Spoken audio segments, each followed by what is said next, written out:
Welcome to day one of the Back to School AI Summit 2025.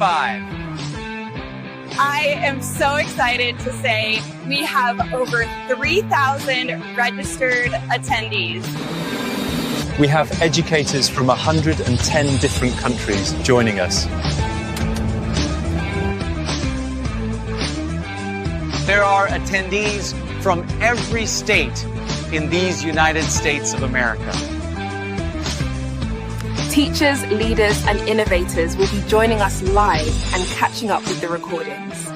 We have 37 presenters who will deliver insightful keynotes and workshops all week. Congratulations on grabbing your seat for this online AI Summit for Education. Let's get on with it. Here is your host, all the way from Newcastle in the northeast of England, Dan Fitzpatrick.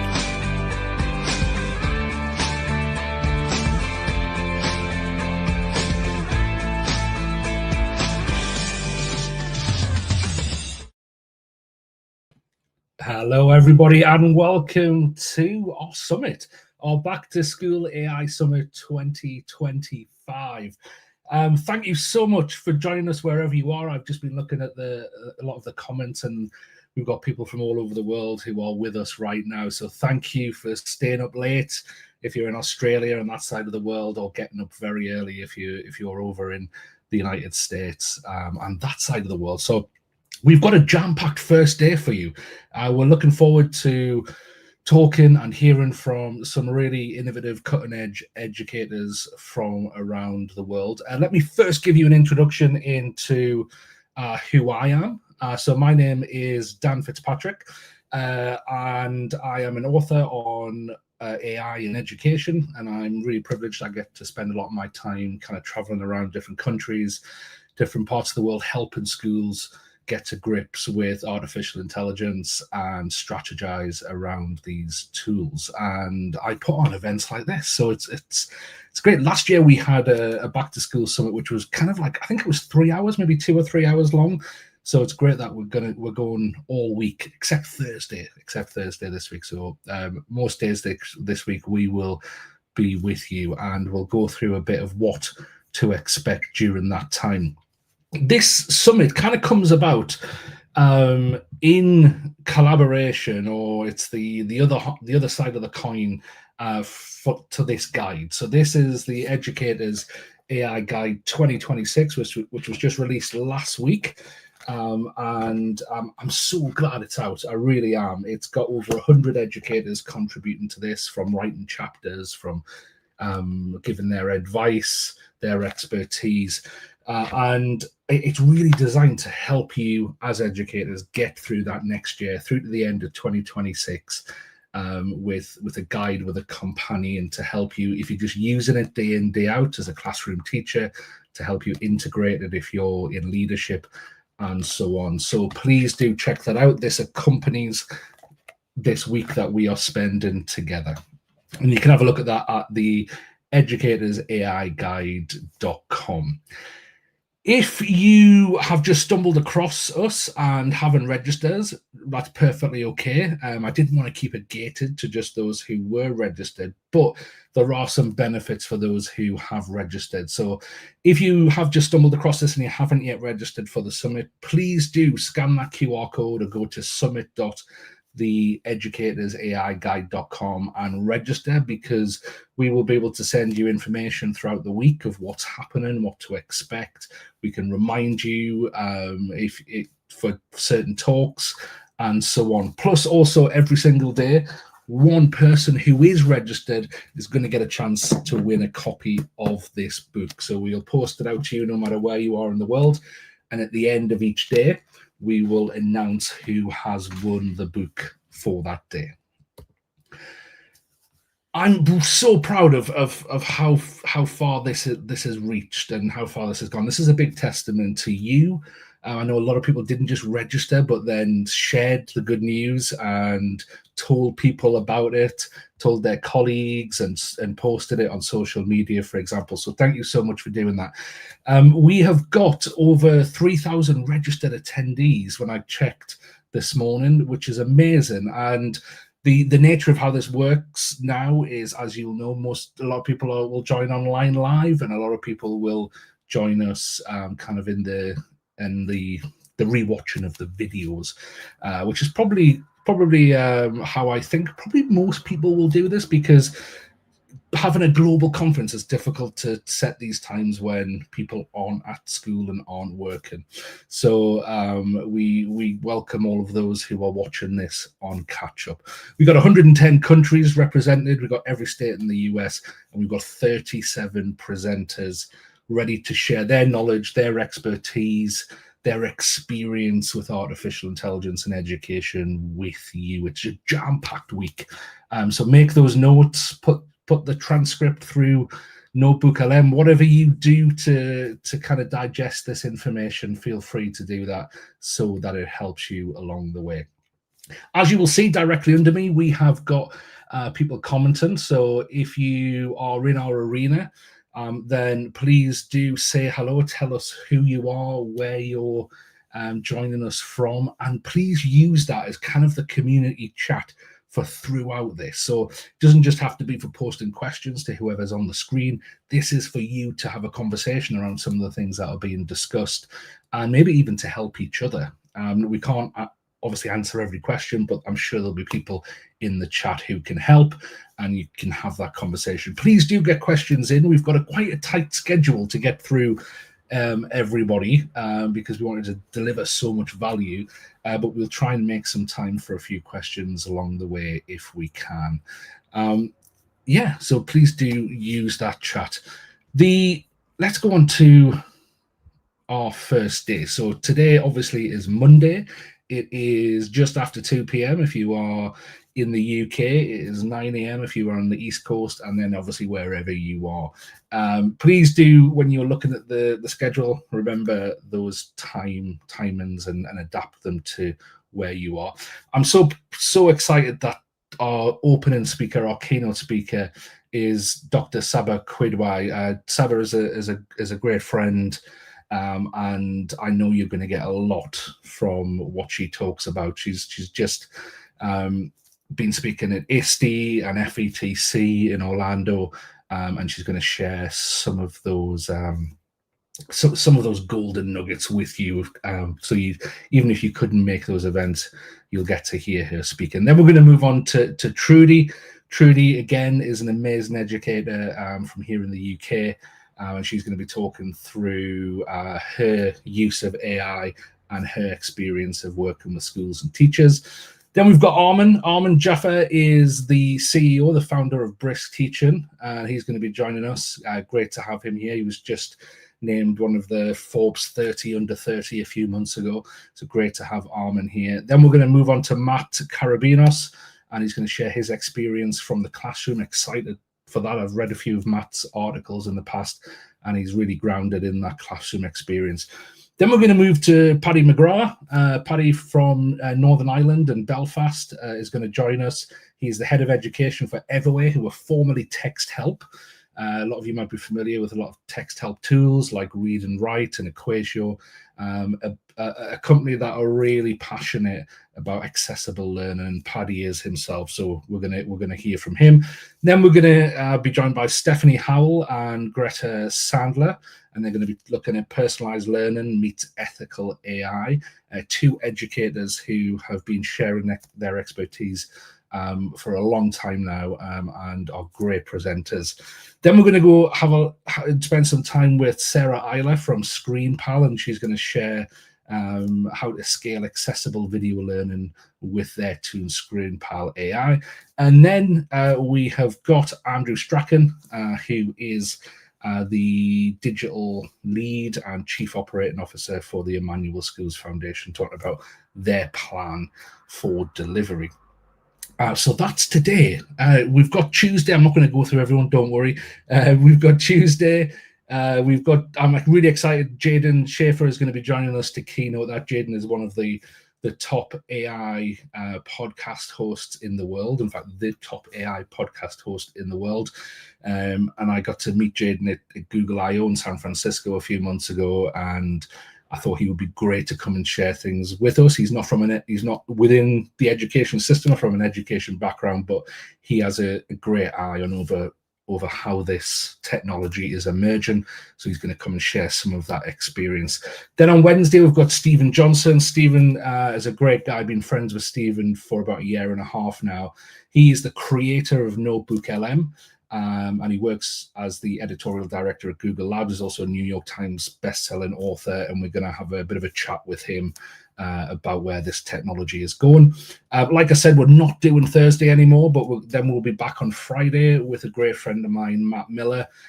If you're in the United States, or in fact, if you're anywhere, I'm sure you'll be really familiar with Matt Miller, his books, and the help he offers educators around the world. And alongside that, many, many different experts and educators who are going to share their experience and expertise with us. So we are going to move on to our first speaker, and let us introduce her. So we are welcoming Dr. Sabba Quidwai. So Sabba is a speaker, author, and advisor who helps visionary leaders design human-centered systems that are technology-driven. And as the CEO of Designing Schools and a lecturer at the University of California, Irvine, Sabba blends research-backed strategy with real-world application. She's a former high school educator and education executive at Apple. Sabba has been researching the future of learning and AI since 2014, and her book and documentary, Designing Schools, explore how design thinking helps people lead through change with confidence and creativity. She believes cultures of innovation begin with cultures of empathy, where people feel seen, heard, and empowered to grow. So I would like to welcome Dr. Sabba. Sabba, how are you? I'm good. How are you? I'm really good, thanks. Thanks so much for joining us, because I know you're over on the Pacific coast, so it's got to be quite early for you right now.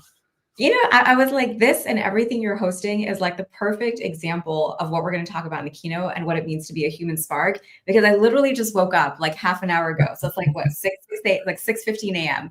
I woke up half an hour ago, and I'm just like, this is the world we live in. Like, this is the power of technology and you bringing us all here. So thank you. Amazing. Well, I'm going to hand over to you. So you've got the most of your time. Over to you, Sabra, and I'll bring in your screen and take myself out. Let's make sure to see it all works. It works. It works. It works. Okay, that's always a good sign. All right, amazing. Well, hello, everybody. Like I said, you know, I feel like everything we are gathered here for today is literally an example of what I hope to be able to show you. Because if you are one of these people who is showing up today, chances are you get it. You know how much this moment matters. And now we have to really think about, how do we help everybody else also realize this moment matters, while still also being able to help ourselves as well and keep learning too. But one of the things that I think goes back, like where I think a lot of this root comes from for why we are afraid to embrace new things, or what happens when new things come, really it comes a lot from when we are younger. And so if you think about many of the kids that you are probably working with, that you're serving, that are walking the halls of your school, many of them are probably thinking things just like this. And some things may be like, I am not creative enough. Others who might be thinking, I am not smart enough. And these days, with just the many things happening in the world, probably many, many children who probably are wondering, do I even belong here? And I think one of the hardest parts about these thoughts and these feelings is they don't just end one day when you get a little bit older. In fact, it's the opposite. These thoughts and these feelings often manifest themselves when we become older as what we often call now as imposter syndrome, right? They follow us into like our first college, they follow us into our first job, and you know, they follow us into places just like this, right? Like I'm sure Dan felt this way this morning. I know I feel this way this morning. It doesn't matter how much you do something, there's always this like, will this be good enough? Am I doing enough? And all of these thoughts and feelings that go into our head. And so when you get older, you tend to become one of two types of people. Okay, now these first two you'll probably have heard of.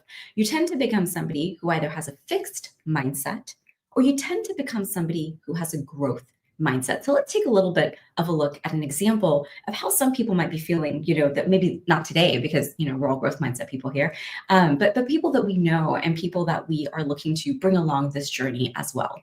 So, fixed mindset person might kind of look at the landscape like today and be like, oh my God, I'm so behind. These kids are all using AI, right? Like article after article every single day. These kids are all using AI.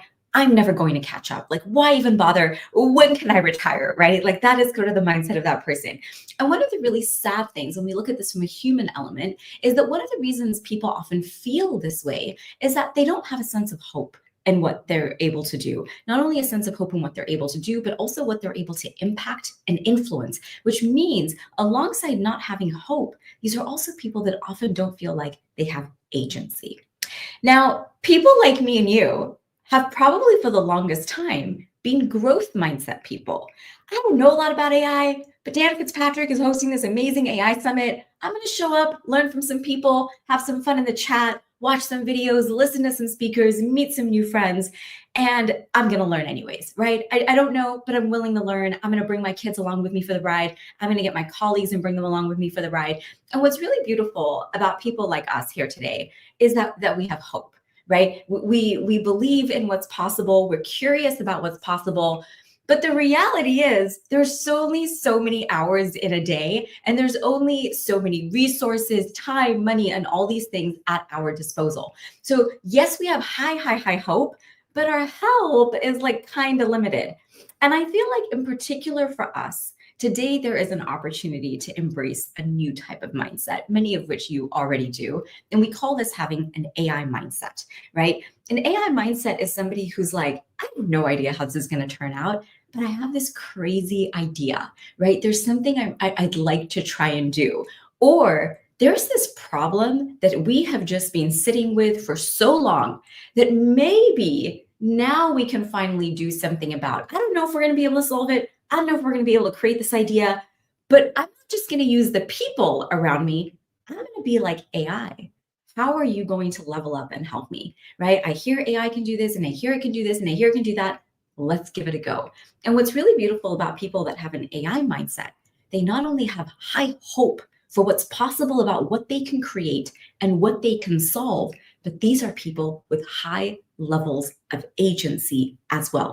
So today what I want to do is talk about the 3 mindset shifts that I think help people embrace this type of AI mindset, whether they're fixed mindset, or that growth mindset, looking to kind of be more ambitious about what it is they can do, about what they can create and the problems they can solve. These are the 3 mindset shifts that I think are essential for everyone to master by the end of this year. And that is number 1, AI is not a tool. It is a teammate. It is not a calculator. It is not like anything else we have ever seen before. This is a tool, like I said, that has agency. It can do things. It can act, all this type of stuff. So it's not just a tool. It is your newest teammate, not just one teammate, but many teammates that are going to be sprinkled, not just throughout your organization at work, but really all over across all domains of life.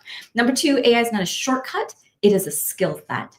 And number 3, AI is not about rules. It is about values. And to kind of put all of this in perspective, I want to introduce you to my really good friend and 5th grade teacher who I'm just inspired by every single day. I just met her 3 years ago at ISTE, and she's a 5th grade teacher, and her name is Tara Mangini. And when I first met Tara, it was a presentation at ISTE. And one of the things that I think is so important to know about Tara, and I have a full permission to share this story. I hope you follow her, connect with her. She's so inspiring. Tara is 50 years old. Tara was not part of an AI task force. Tara was not part of like a district AI thing. She's not an AI, like she had nothing to do with AI, but Tara was an enthusiastic, passionate, creative educator with a growth mindset who saw AI and said, what problems could I solve? And what new ideas could I create? So anyways, me and Tara get to talking. And as we get to talking, she's telling me all these things that she's interested in learning, interested in doing. And back then, I was writing my book. And my book was on many of these topics that Tara was also kind of thinking about. And I was like, hey, I'm writing this book. And it's one thing to kind of write a book in isolation. It's another to actually be like, hey, will you test some of these ideas and tell me how it goes so that as you're testing them, I can refine them, we can write about them, and we'll go from there. Now, lucky for me, Tara said yes. So I'm going to tell you the 4 power moves Tara made to be able to embrace that AI mindset. And the power move number one is asking, what do I do well and what does AI do well? I think we spend a lot of time talking about AI and what's possible with AI and about all the cool things AI can do. I don't think we spend enough time talking about all the amazing things we do, all the amazing things people not only do, but also could do if a lot of our barriers and constrictions were removed. And so there's a lot of different ways to do this, but I always kind of say it's a good metric for every time you talk about AI, you should like double, triple down what you talk about people. But there was another thing that was very unique about Tara. She wasn't just curious because she was interested in AI.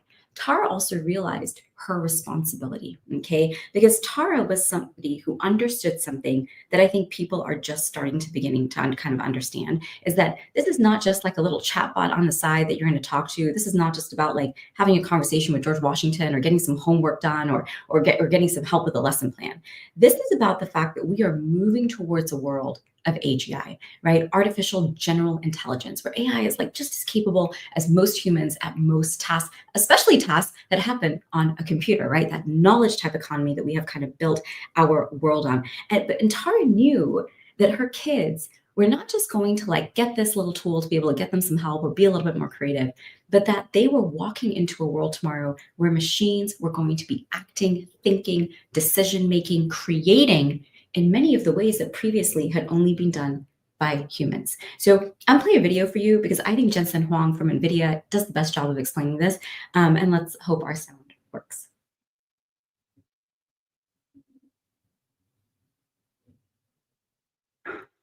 Fundamental advance in artificial intelligence. We call it agentic AI. Agentic AI basically means that you have an AI that has agency. It can perceive and understand the context of the circumstance. It can reason, very importantly, it can reason about how to answer or how to solve a problem. And it can plan an action. It can plan and take action. It can use tools because it now understands multimodality information. It can go to a website and look at the format of the website, words and videos, maybe even play a video.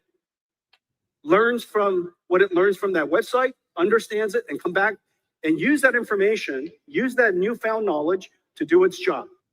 And you're probably going to see so many examples of this over the next couple of days. But the one word that I want you to hopefully keep in the back of your head and keep coming back to is this word of human agency. And the way I define human agency is knowing how the systems we engage with influence us, but also how do we influence those systems in return? And this is not just about an AI system. These are our social systems, our political systems, our economic systems, our technology systems, basically anything that is in the world. How is it engaging with you and how are you able to influence it in return? And I actually think we don't talk about agency enough, because when you look, this was a great report that was done by the Brookings Institute, I think came out a couple months ago, where they looked at what are the degrees of human agency, and they kind of classify, grades 3 to 12 students into 4 different categories. You have your resistor, passenger, achiever. You can read more about this report later, but the only thing that I want you to take away from this chart is that when you look at grades 3 to 12, only 7%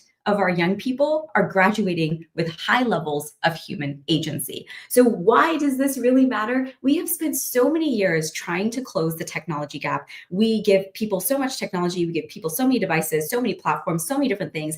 And one of the things that we have maybe lost or neglected in, like you could say, the last 20 years is looking at the engagement gap, which while technology has gotten more and more and more, engagement seems to have gotten, like worse and worse and worse. And so I actually think agency is something really, really, really important to focus on. And this is what Tara understood.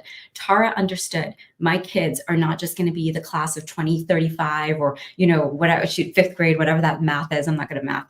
Tara understood it doesn't matter when AGI is here, 2025, 2026, 2028, all this hype, all these things that people debate every single day online. Tara knew one thing with absolute certainty, that her kids were going to be graduating into a world where this was going to be their normal. And she wanted to know, what am I going to do about it? Right. And I think that's one of the most powerful things for all of us. Like, we are in such a unique position to be able to influence and impact what the outcomes are for this generation. And so I think we spend way too much time talking about this question, right? Are students going to stop thinking if they rely on AI? And I think we need to spend more time asking, will they have the agency to act? Because you know what? People who have agency are already doing all of the thinking. And that's why I was like, this summit is such a great example. This is Dan, who had an amazing, crazy idea. I'm sure when he first started, he had no clue how it was going to turn out, what was going to happen. There's been bumps and lots of things along the road, for him probably along the way. But he had high levels of agency to say, you know what? I'm going to host a summit. Like, he compared himself to ISTE this morning. And I think that's so amazing, because there are so many times we see those things and we're like, okay, but now I can create this literally from the living room in my home and invite a bunch of other people to wake up, join anywhere from the middle of their day, and come together to learn in this way. And this is what it means to have high levels of agency. Probably tons of reading, writing, thinking that went into the planning of all of this and the coordination of it. So let me show you how Tara did this with her kids. Instead of just saying like kids aren't engaged or let me be the one to figure out how to change learning, Tara decided to say, I'm going to take this question to my kids and I'm going to ask them, how might we design the school of the future that's something that you're going to be interested in? And she did this using a method called design thinking. Now, what makes design thinking, we could talk about design thinking forever, but the number one thing that I want you to take away about what makes design thinking unique from all of the other kind of frameworks, methodologies, and all the other many acronyms that are out there is that design thinking begins with empathy. Design thinking says, I don't care what you think your solution is or what you think people should be doing. I need you to go and actually talk to those people. I need you to learn about their challenges, learn about what motivates and excites them. And once you get that information, together you can design with them, not just for them. One of the other really beautiful things about design thinking is it's very small. Like, you can take small steps, which interestingly enough, when you hear on Wednesday from the keynote from the guy Steve, who created Notebook LM, they use a very specific method called the design sprint that allows them to do just one thing. Let's just change one thing, let's impact one thing, and let's go from there. And this brings us to power move number 2, because I will tell you, I've been doing design thinking workshops for the past decade. It's hard. It's hard. It's not easy to be like, okay, yeah, I'm going to do this and let's go design a school of the future and I'm going to bring design thinking into my lessons and all that. It's hard, which brings me to power move number 2. And this is this deep understanding that you have an AI mindset, that you are no longer having to work alone. And this, I think, is one of the hardest things in education for us to wrap our heads around, because guess what? We have been doing nothing but working alone in our silos. Yes, we have other adults. Yes, we have other colleagues. We have other people. But at the end of the day, you are really the one who's working alone. And so a really big thing to kind of embrace power move number 2, which is AI is not a tool. It is your teammate. Some people call them digital employees. Some people call them AI agents. I think that's the scariest term of all. I like teammates because I think it puts a very good graphic in our head. So how do you communicate then with your AI teammate? When people are like, oh, prompt engineering is going to be dead, blah, blah, blah. At the end of the day, this is communication. And I'll tell you, people communication isn't that great. So we got to really double down on people to AI communication. And hopefully we become better communicators in the process. So one of my favorite ways to help people communicate with their AI tools is by doing something that I call Spark. Okay. Spark is basically 5 questions. You only answer 4 of them. Your AI tool answers the 5th one. But what Spark basically does is it says, you can use, by the way, Spark with or without an AI tool. It is designed to get you to first, before you go sit down, type, become more ambitious about that idea, about that problem, and to spend some time talking with other people.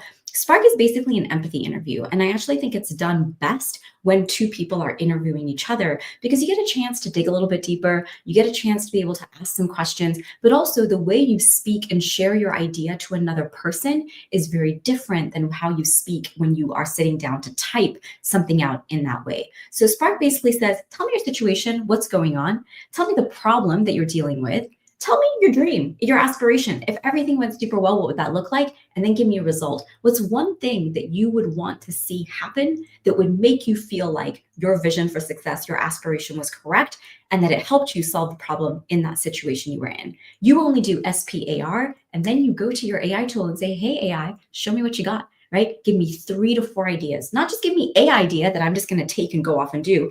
no, give me 3 to 4 that I can evaluate so that I can make that final decision. I might mix and match, I might merge, I might do a couple of things, but this is what it looked like for Tara. Situation: I teach 5th grade at Knox Gifted Academy, a school where students are curious, capable, and used to thinking differently. My problem: school is starting to feel really disconnected. They want more challenge. My aspiration: I want to ignite their agency, right? I want to give them a chance to lead, solve real problems, and see AI as a teammate. My result: I want to use AI and design thinking to create a little lesson where they can reimagine school. Give me 3 to 4 ideas. Here's my big ambitious idea. How am I going to make it happen? Tara goes into Google Gemini. She copy and pastes that prompt in, and within really just a couple of seconds, here are her 3 to 4 ideas. And now this is where you're kind of on your own, right? I don't have any formulas for you after this. Now it's up to you to have that conversation, that back and forth. I love this idea. I'm only going to be meeting for 40 minutes. And boom, look at that, beautiful. This is truly the power of what we are able to do in today's world that honestly just was not possible with anything else prior to this. There's so many more ways in which you can take this. I'm sure you're going to see much more of that throughout the rest of the summit this week. But for Tara, this wasn't just about learning a new tool, right? This isn't just an iPad or a Chromebook or something that we've seen before. This is an entirely not just new way of thinking, but a new way of collaborating and thinking about what that collaboration is going to look like. So by the end of this year, okay, notice like we give a very generous 6-month goal, but by the end of this year, I really believe that each and every single person should be creating what I call your AI team. Not just I'm opening up 50,000 conversations now on the side panel, starting a new chat every single time. But no, I've taken a moment to think about, I'd really like some help with somebody who can, work with me on emails. I really want some help with somebody who's going to support me with my lesson design. I really want someone who's going to support me in building stronger relationships. If you're at home, meal prep, workout plans, travel plans. But the point is, we should really be defining the roles of these AI teammates inside our organization so that if somebody comes to you and says, hey, who's on your AI team? You're able to give me a name, you're able to give me a job description, and you're going to be able to tell me how you are able to do things that you never could have done before because you now have the support of this AI team. So I'm not the only one who says this. I wrote about it in my book last year, but this year, 2025, Microsoft Work Trend Index, I think they laid it out the best. Quick graphic, really simple, easy to understand. And this is that phase 1. We're all coming from phase 1, right? We're using AI as that assistant. I'm going in there, I'm asking a question, I'm doing da-da-da-da. But once I've used it a little bit in this assistant, I'm like, you're really good at this lesson planning thing. You're really good at this design thinking thing. You're really good at this strategy thing. I want to hire you, right? I want to hire you. I want to bring you on my team. And once we go from like kind of that casual collaboration, that freelancer, to sort of formally onboarding someone onto our team, or something in this case onto our team, we enter phase 2, which is building these human plus AI teams. And this is where I go back to by the end of the year. Every single person should kind of be able to say, here's how I'm making that transition from phase 1 to phase 2. Phase 3 sounds a little crazy. This is our AGI world where these AIs take on a whole new level of capability. But here's what I say for the moment right now. If you master the transition from phase 1 to phase 2, I feel like we will be prepared for whatever phase 3 brings our way. And if we are going to help people make a successful transition from phase 1 to phase 2, one of the most important things is to really be able to build a culture of trust and safety. And, this is not that. I feel like this word safety has really been overblown. I taught a class at higher ed this summer, and it was like, it was this concept of like coddling children and making things too easy and being afraid of saying hard things, I think is one of the biggest things holding us back right now. And there is a way in which we can build these cultures of trust and safety so that we can do hard things, we can say hard things, and we can really scaffold and take people on that journey along the way. Because whether it's kids who are going to struggle, whether it's adults who are going to struggle, one of the messages that Tara has for people is that innovation is messy. And I want you to hear from her. We asked our 6th graders to reimagine the way we do school, to really think deeply about the way school's been done and how it should be done for the future. They worked in teams to digitally design and blueprint their ideas, and then using recycled materials, they built their schools. To say that the design thinking process is not linear is really an understatement. There were kids who took off with this and it just sparked their creativity. And there were others who really struggled with perseverance and patience along the way. At the end of any long project, I always remind the kids and myself that the process itself and the learning that happened along the way was way more important than the final product. But in this case, I think you can see the final product was pretty great too. As the kids proudly presented their final projects, I couldn't help but feel hopeful about the future that they'll create. And I think what's so cool about this project is, we talk so much about AI. One of the biggest red flags for me when anyone's talking about kids and AI is I see a bunch of desks and kids at a bunch of screens.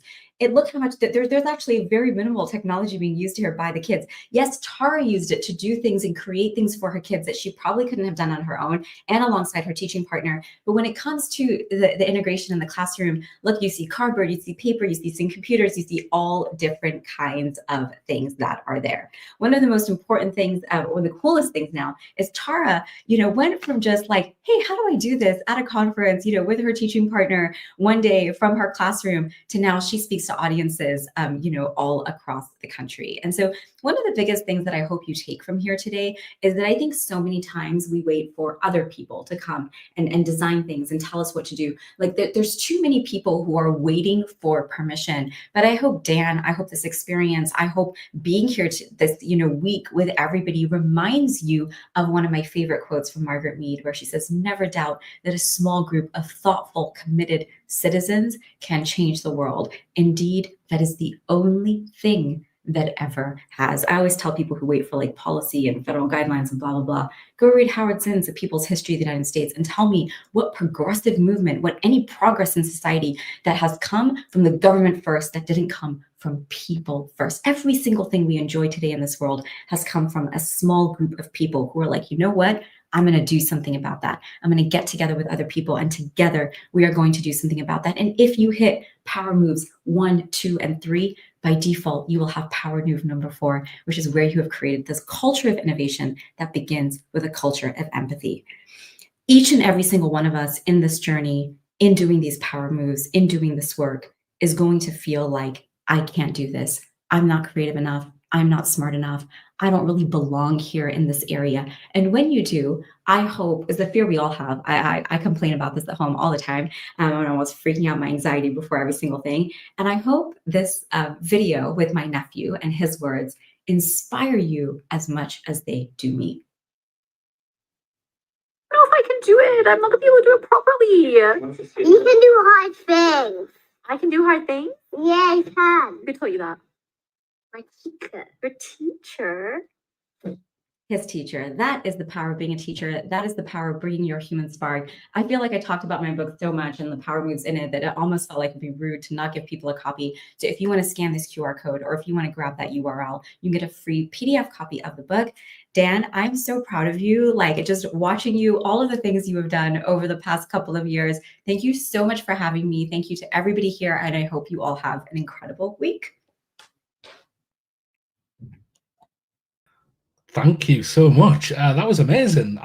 Thank you for kind of truncating that. I know that it's normally like a longer talk, so thank you so much. And it was great. And just looking at the comments, people are getting so much out of it. So if you do get a chance today at some point, please do go back and look at those comments. And what an opportunity to get a free copy of your book. That's fantastic. I don't need that because you give me one already, so I'm thankful for that. I was trying to remember this morning. Where were we? Was it South Beach? No, it was Newport Beach. Right, It's a fashion island, Newport Beach. Yeah, that was nice. That was a good meal. That was, you know what? I think that was the best mashed potatoes I've ever had.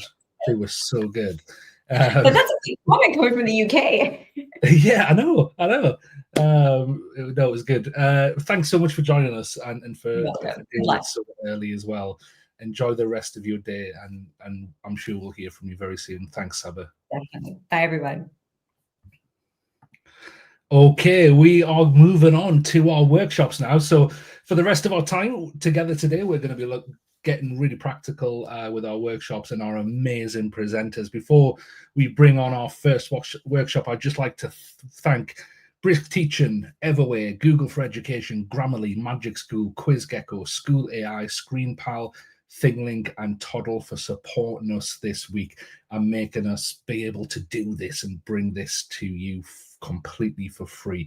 We'll also be introducing you to some other partners throughout the week as they join us as well. But for now, I'm going to bring in our next presenter, Trudi.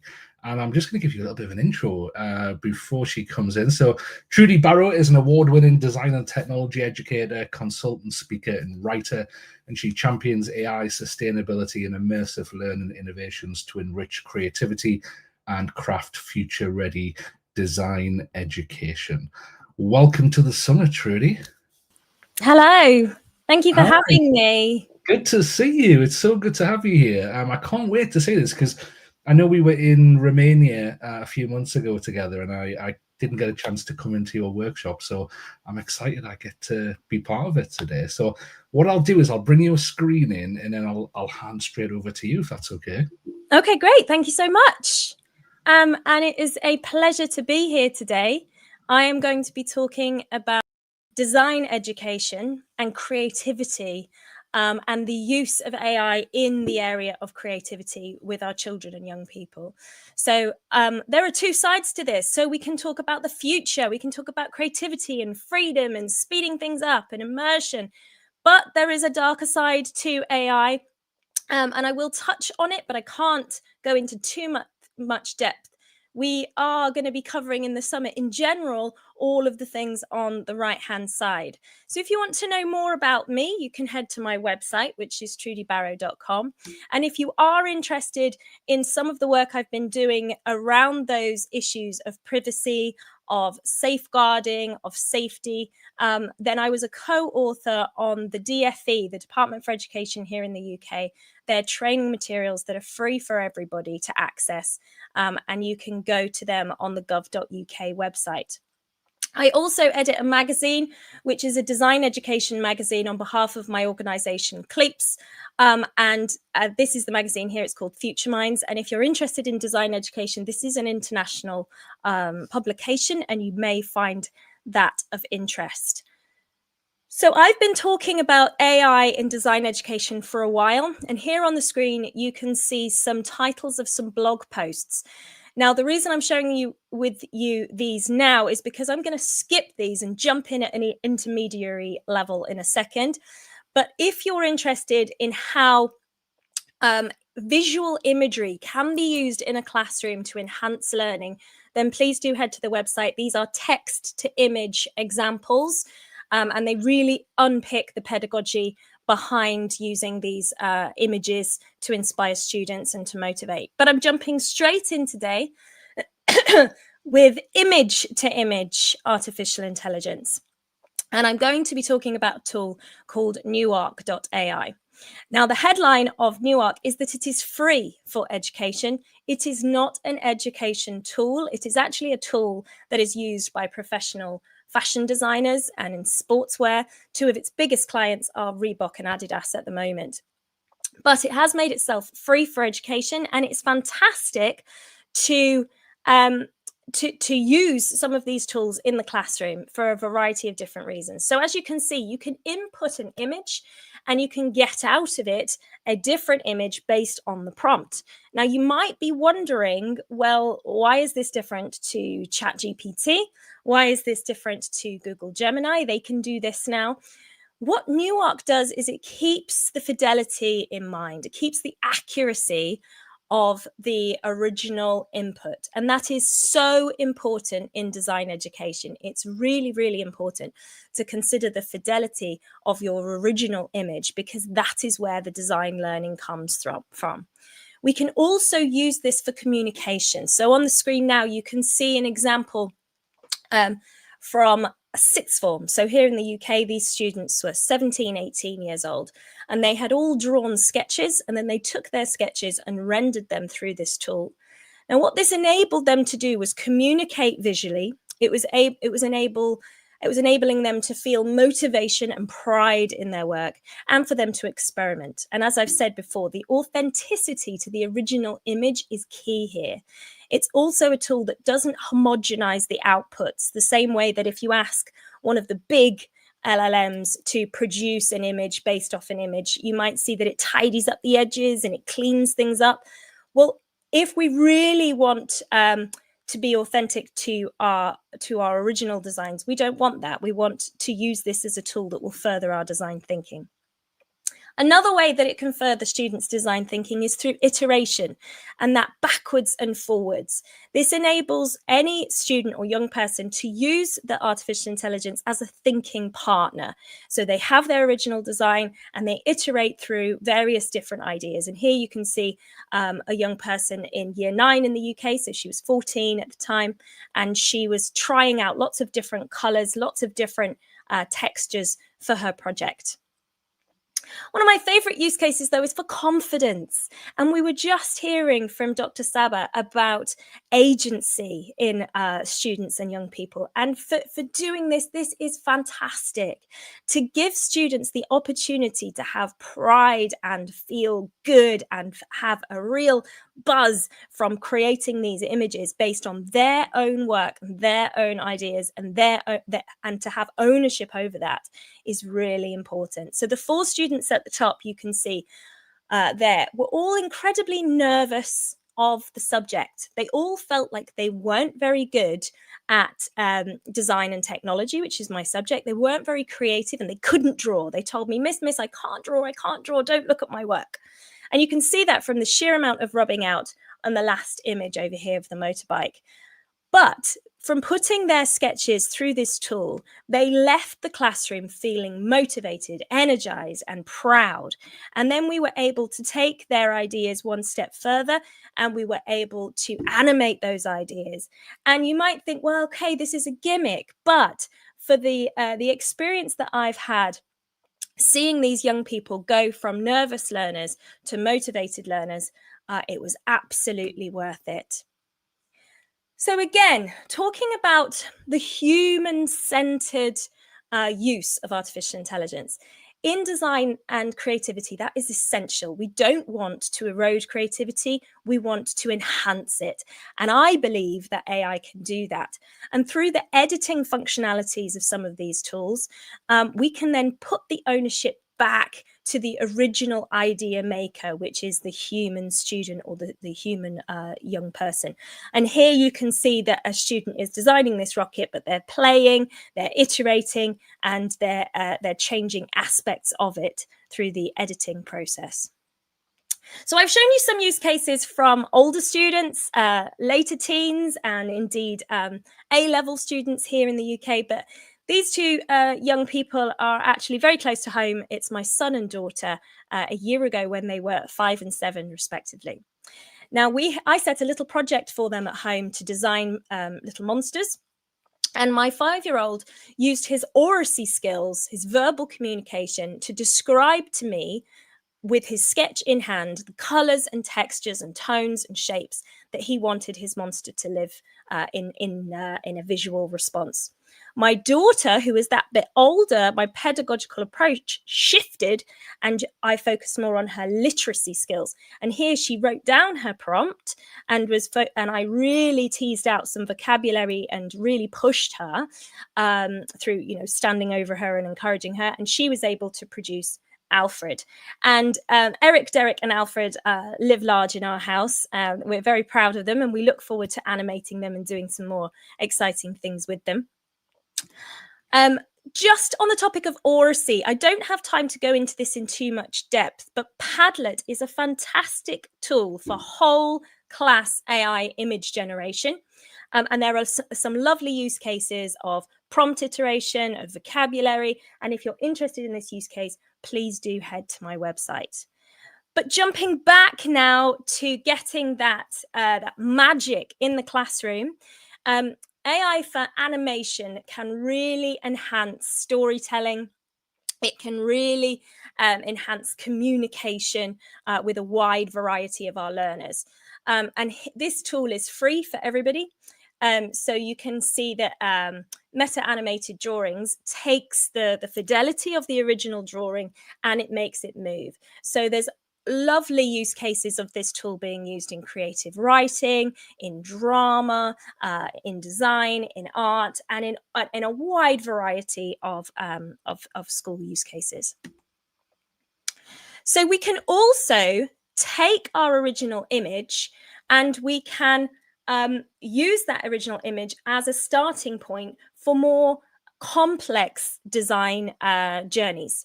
So here you can see I took this original monster image and I plasticized it.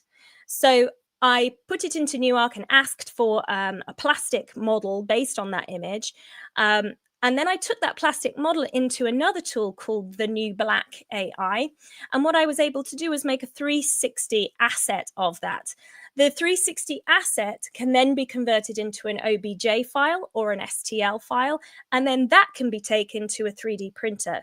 So now we have the opportunity for students to go from their sketch to a little model. And I'm just going to hold it up to the screen there. This is my little monster, you can see.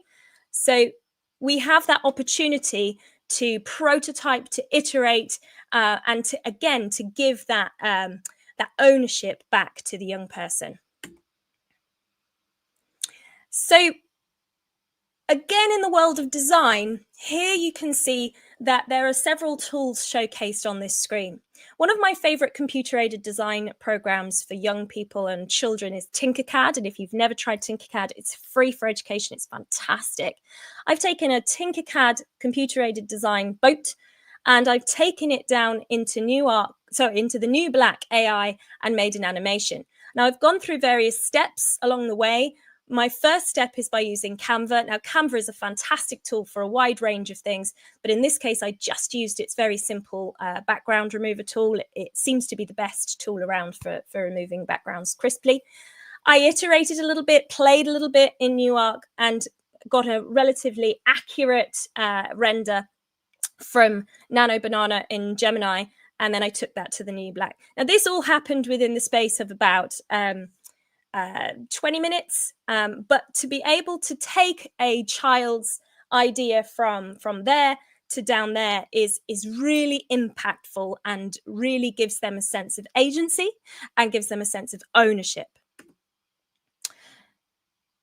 So going back to that concept of having the agency sit with the learner.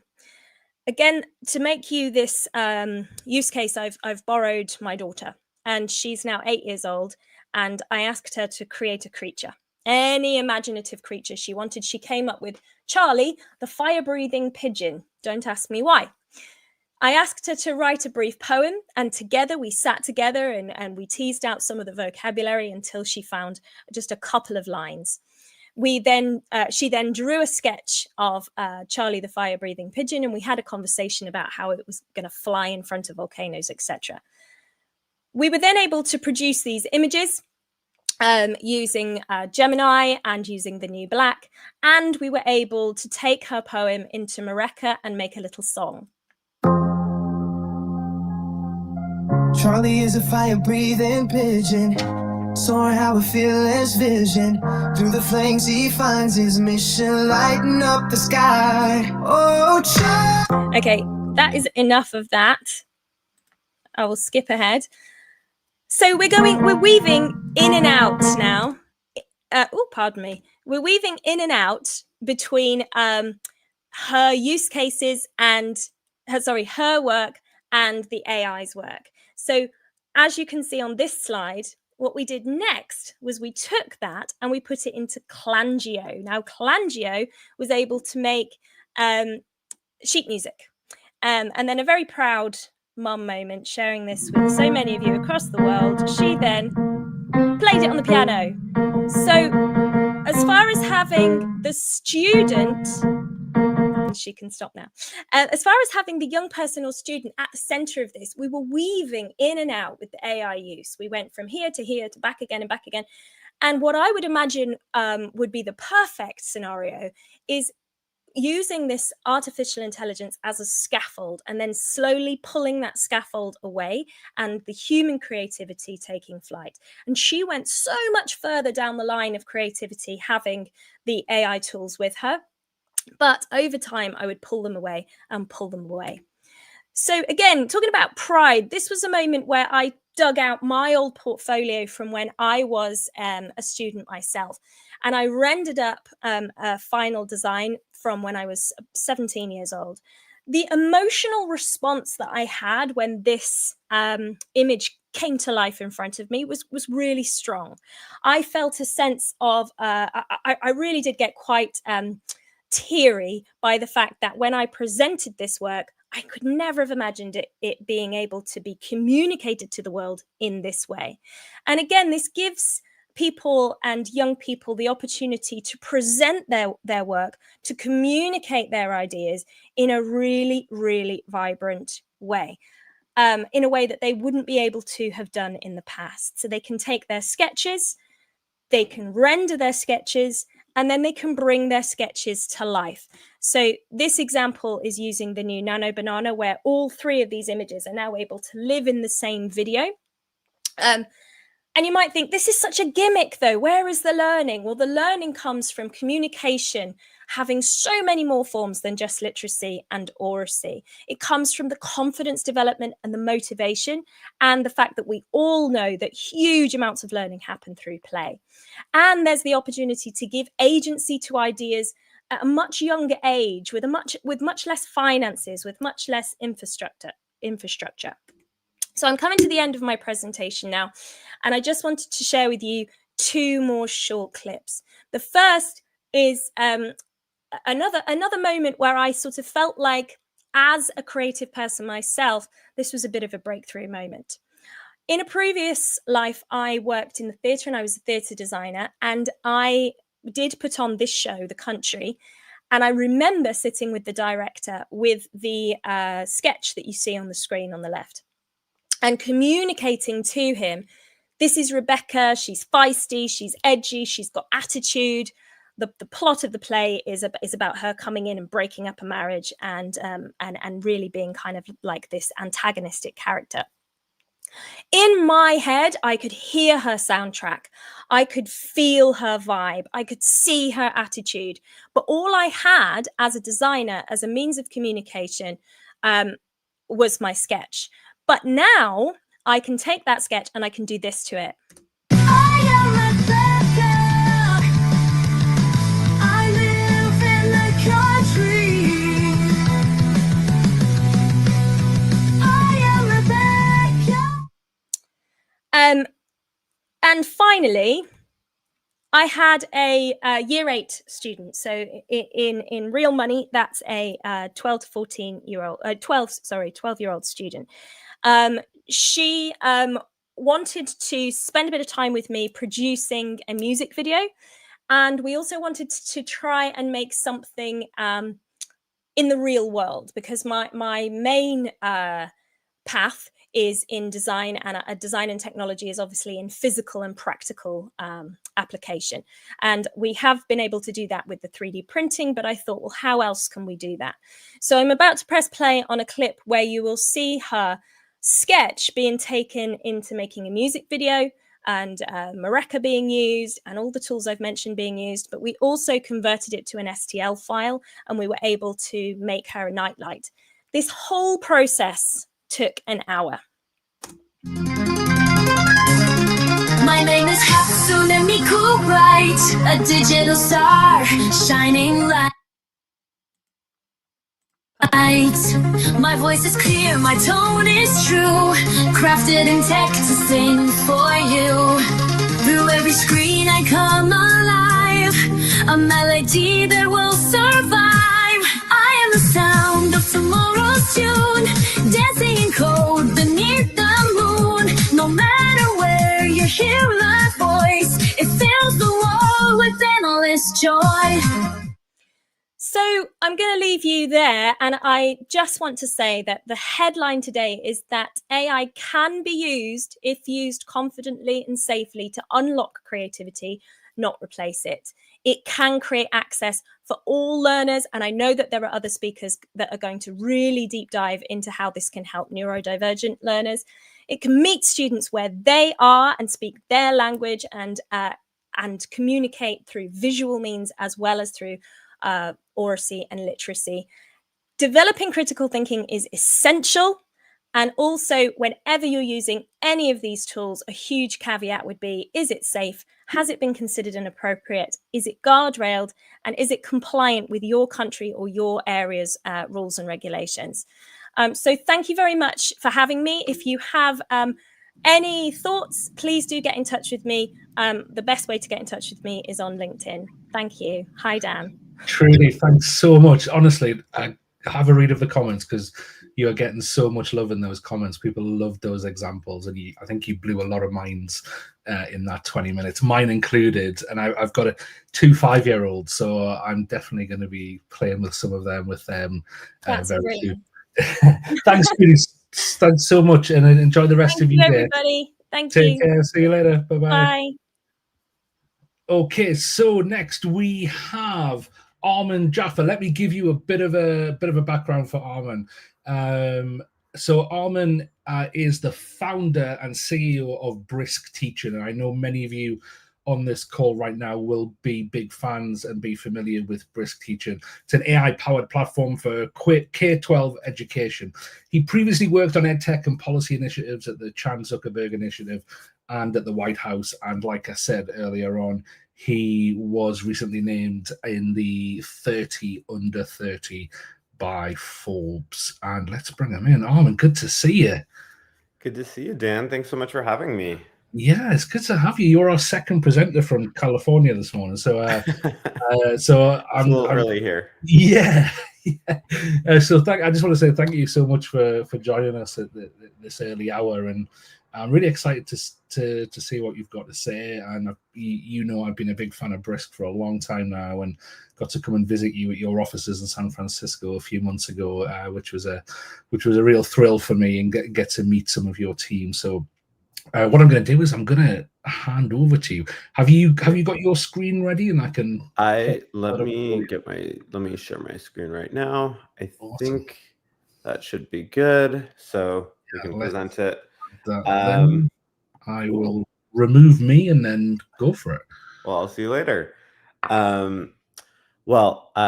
Thank you so much for the kind introduction, Dan. I'm such a big fan of the Back to School AI Summit, and so grateful that Brisk and I get to participate. I know it looks like a lot of the folks in the chat are familiar with Brisk or in Club Brisk, as I can see, and it's good to see Greg and Darren, and I saw a couple of other familiar names as well. So I'd love to keep this conversation pretty informal. Please use the chat to ask questions. As you all know, I like to be in conversation with educators rather than necessarily presenting things. Oh, Abid and Rachel. Okay, so we got a lot of great folks in the chat. What I'm going to do is I was thinking a little bit about what we could share, because so many of you are familiar with Brisk, and I'll cover Brisk for those of you who don't know. But I thought what I could do is kind of share a couple of predictions. AI is moving so quickly. Honestly, every day there's a new announcement or a launch, and just the previous presentation was so creative and interesting. It often feels like it's so hard to figure out what's coming next. And so as someone who's working in AI and also, in San Francisco and looking at some of these new evolving technologies, wanted to share a little bit about how I might see some of the newest developments and kind of what we can expect in the future.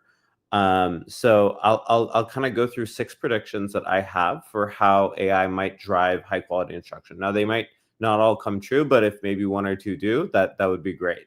So I'm going to get started and start presenting. So the first thing I'm going to start is a screen that I love to show, which is what I feel like is the average educator's screen when you kind of ask them to open it up. And I think that's something that was a major surprise as I started to work in education. I started working in classrooms around 10 years ago, and seeing the number of tools and applications that teachers were balancing and basically ping-ponging behind always felt quite surprising to me, given how much instruction should really be in person and authentic. And so at Brisk, we really kind of have thought a lot about this problem, which is almost something that's kind of evolved over the last 10 or 20 years. There were first the SISs and the LMSs and the word processing tools, but it feels like there's so many tools now that educators need to work through. And I'll actually show you that they did a survey back in 2022 of the number of tools that, and they basically did monitoring of the number of tools that the average educator and students were using on their devices. And especially with one-to-one devices and then the pandemic, that number of applications or curriculums and LMSs and these different tools actually almost exceeded 150.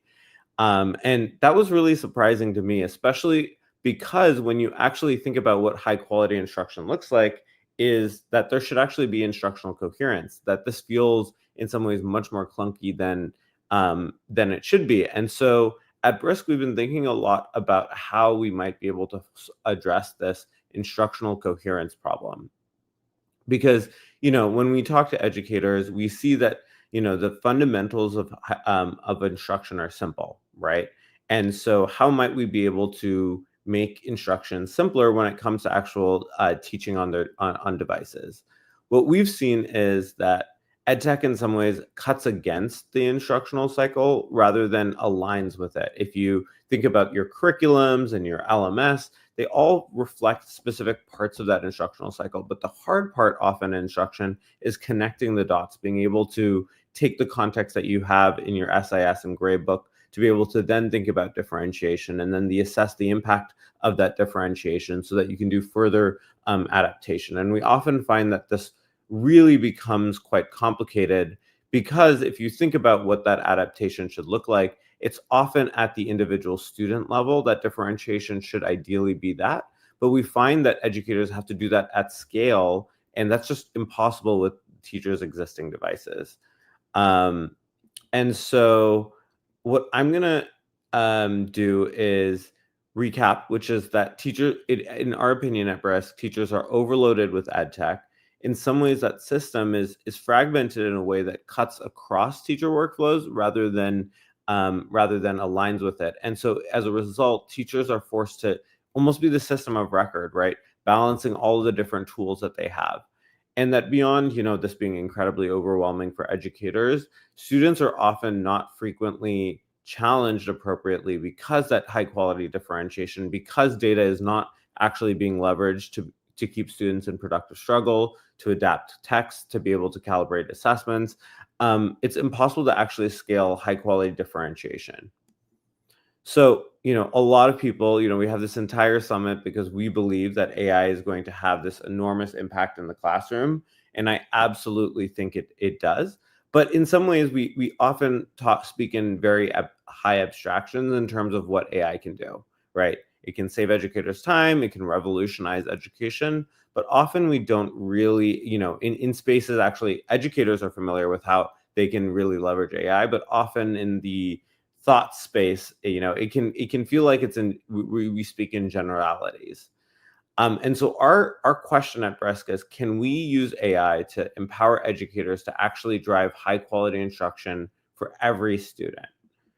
Some people might say, okay, we've got this really powerful AI tool. We've got these categories, right? These different types of tools. Let's add AI directly on top of them, right? And so, you're already seeing AI generated content to be a core focus. You can see it as and Brisk does a lot of that as well. You can see it as a form of, ways to share content with students, to assess student impact. And you can use AI in each of these categories. You can chat with your data using AI.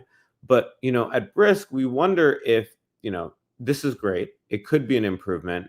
But in some ways, you're basically layering AI directly onto those existing categories rather than transforming that problem that we talked about a little bit before, which was that instructional coherence problem. And so our question at Brisk is, what would it take for AI to actually be transformative? What would it actually take to shake things up a little bit and drive student outcomes? And so I'll just share a little bit about how we're addressing this problem at Brisk. Really, we want to build that invisible glue, that instructional glue that sits between all the different things that you're doing as an educator to make actual instruction more coherent. And so one of the reasons why we ended up building an extension is because we wanted to sit exactly where educators were to basically track them as they work across their class. And so as a result, we kind of sit on top of your existing tools, whether it be Google or Microsoft or Student Work or LMSs, and we try to do it in a way that feels subtle. And, if you're not using it, it isn't there, but not having to go to that separate platform. And so now over 1 million teachers use Brisk Teaching all across the world. Here in the US, 1 in 5 teachers in the US use our product. And so we've grown really quickly. And I think that's a reflection of the fact that we've kind of have this nuanced thesis that we don't see other tools kind of taking, which is like, rather than building a whole new platform, how do you think about kind of aligning your AI directly to the workflows of educators and not being yet another thing teachers need to do? And so as a result, we hope that we can drive that instructional coherence, simplified workflows, and keep students in productive struggle. So now I'm going to switch to kind of share a little bit about some of the predictions we have. And the way I'm going to kind of show these predictions is I'm actually going to walk you through a couple of different predictions and kind of demonstrate them using different products, including Brisk, to basically make my point. And oh my God, there's so much chat in the. I love all the feedback, and then teachers really love Brisk. That's always so fun to see.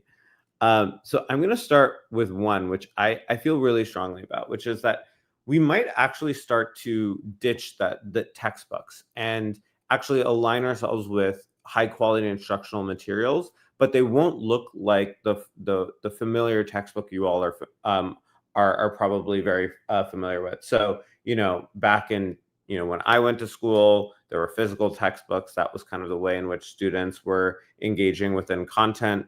And then over the last 10 years, thanks to different folks, and especially thanks to the pandemic, we've kind of transitioned to online textbooks as the primary form of being able to, align a scope and sequence and basically say students are covering the core standards of the country that they're in, and they're basically understanding content knowledge. What we expect at Brisk is that we're actually going to see another evolution past that. Because if you think about what we've done in the last 10 years, it's just upload a bunch of PDFs to textbooks. And we think at Brisk that there's a huge opportunity. And one of the reasons why is, if you think about what AI is really good at, is that it's really, fairly good at creating high quality content. Now, there's definitely a bridge that we need to cross in terms of the level of trust of AI generated content.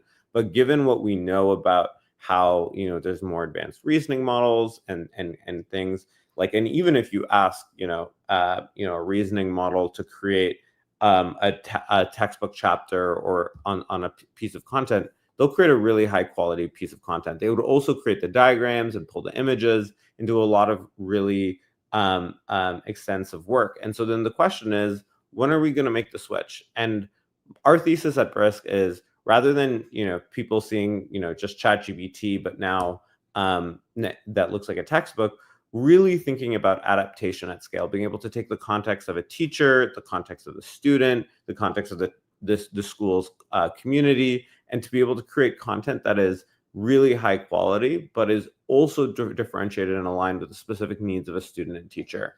And so what I'm going to do is I'm going to show you a little bit about what we think that might look like. So hopefully my sharing my screen will still work. So I'm actually going to stop sharing my screen for a second and present a different tab. Hopefully this all works. Okay, so what I'm going to do is I'm going to go to a Google Doc just to be able to show you something. Now, I mentioned, and for those of you who are not familiar, Brisk is that Chrome extension. It also works in Microsoft Edge now, and we have a bunch of different tools. What I'm actually going to go and show you is next, which is our home base for educators. It's something that we released recently because obviously building an extension was a core part of our instructional coherence thesis, but it was also important for us to be able to have a home that you can go to. But I think it'll really demonstrate kind of what that thesis is around being able to kind of replace textbooks. And so when you go to Brisk Next, what you'll see is a couple of different things. You'll see that it's still in beta. But if we want to say, create a piece of content on a specific topic, let's say we want to teach about ecosystems, and maybe we want to teach about it in the United Kingdom, for example. Just because I know there's a lot of folks in the United Kingdom. We could also attach a specific file here as well. So we could attach an image, or we could attach a Google Drive file. We could also go in and attach a specific standard. Now we have a ton of different standards, and so you'd be able to do that as well. And so what I can also change the grade level. We also have levels, and if you're based in the UK, you can also change the language as well. And what's going to be unique about Brisk Next is it's going to take the context you have as an educator. So we're going to press go. We're going to see what it does. It's going to actually take all of the context we have on your students and be able to align it directly with your expectations. And so you can see here, I've created some UK ecosystems recommendations for your 6th graders. I can say I want to add a couple of different resources, a presentation. I want to also include a character chat with a British naturalist, a quiz, and more. And when I press create here, what it'll actually do is create this bundle of content. And so if you think about this transition from online textbooks to high quality instructional intelligence, it's still taking that topic, and it's essentially, it's not just necessarily replacing what we have as a textbook, but really going further, because what it does is it actually is designed specifically for your students. And so we could go in there and we can look at this quiz that we can assign to students. We can look at this text around the UK ecosystems guide. We have a presentation we can use. And we have a character chat where we can actually chat directly with a UK conservationist named Dr. Sarah Woodland. And what's unique about this is the student will start chatting here, and this will actually help Brisk understand your students better, and then recommend additional resources that can actually scaffold their learning. And so I think that's a really interesting opportunity where you're not just seeing, hey, textbooks are going to go away because it's really easy to create content using ChatGPT, but you're actually going to see these really interesting feedback loops where the ways in which students are engaging with your content is actually defining the next version of the content that'll be shared with them. So really exciting opportunities. And I'm going to actually share this tab instead. I apologize. I realized that I didn't share the bundle with you all. So as you can see here, you have a quiz, you have a document, you have a slide presentation that's comparing UK and California, because it actually has context that I'm in California, and so it kind of did that comparison. And then we have this character chat here as well, that this chat will actually help Brisk understand better your students, so that it'll actually create different types of variations of this content in the future. Now I'm going to go back and share my screen. Hopefully I'm doing an okay job of splitting here. Let's share, and then let's do that. Hopefully that works. Cool. Keep going. Ooh. The next piece that I'm really excited about is to kind of share a little bit about what we think will exist for new rich types of content. Often, students are engaging directly with text, but at Brisk, we think that there's an opportunity to be able to create new forms of content using AI, so that different students can engage with their content of choice. So what I'll show you next is being able to start here and say, I want to actually start with a YouTube video, for example. I'm going to actually change the way I'm sharing my screen too, because I think this is getting a little hard. Let's try to share the window here. I'm going to try this instead. So what I'm actually going to do is I'm going to start with a YouTube video. And so say we're teaching about ecosystems, and often teachers will stick to a specific video that they want to share with students. But with Brisk, we allow you to transform that piece of content to something else. So we can start first with a presentation. So say I want to create a presentation about this YouTube video. I want 6 slides, and I want to go. And so I can create it in a specific slide template. And so what's really interesting here is this could be an online textbook. This could be a PDF file. This could be an image, and we can transform it directly into a presentation, Google document. And what we're really excited about is not just seeing one piece of, one way for a student to engage within that content, but also being able to share a presentation for that student who might want to review that presentation in addition to watching the YouTube video as a reminder as well.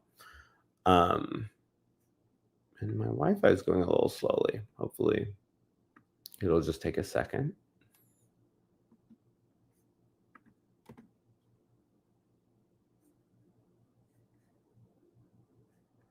What's going on?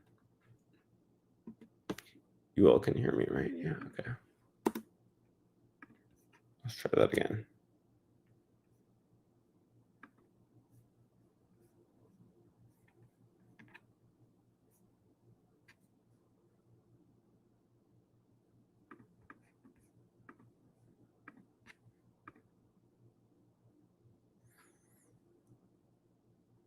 There we go. Looks like it's coming up.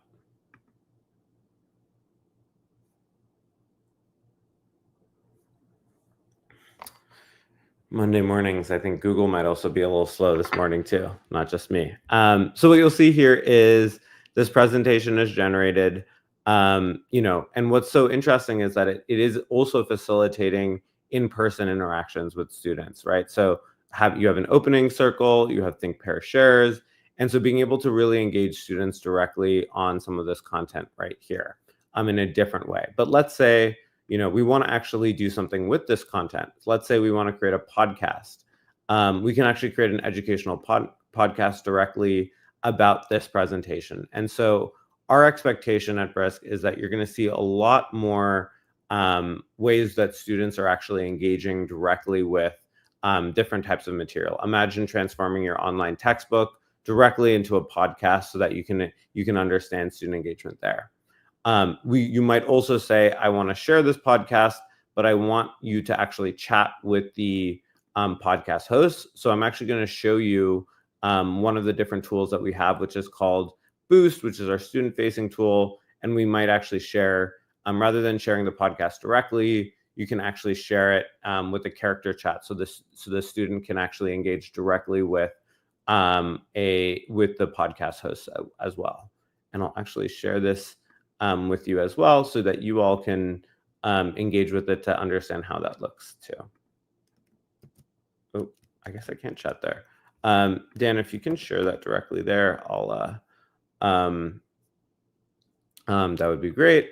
So you can actually engage directly with that podcast. Next, what I'm going to do is I'm going to go back here and go to my next prediction.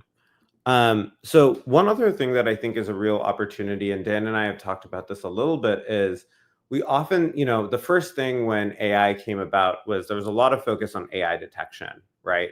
There was this idea that students were going to cheat, and the thing that was most important was to be able to understand whether students were taking shortcuts around their work. And that is a really important concern, and at Brisk, we've really focused on that. However, what we've also seen is, an emphasis on the process of student work. And it shows up in different ways. Even when educators are having their students complete assignments on pen and paper because they are worried that they might be using AI to cheat, we're still seeing something that's really interesting, which is this evolution towards the focus on process rather than product.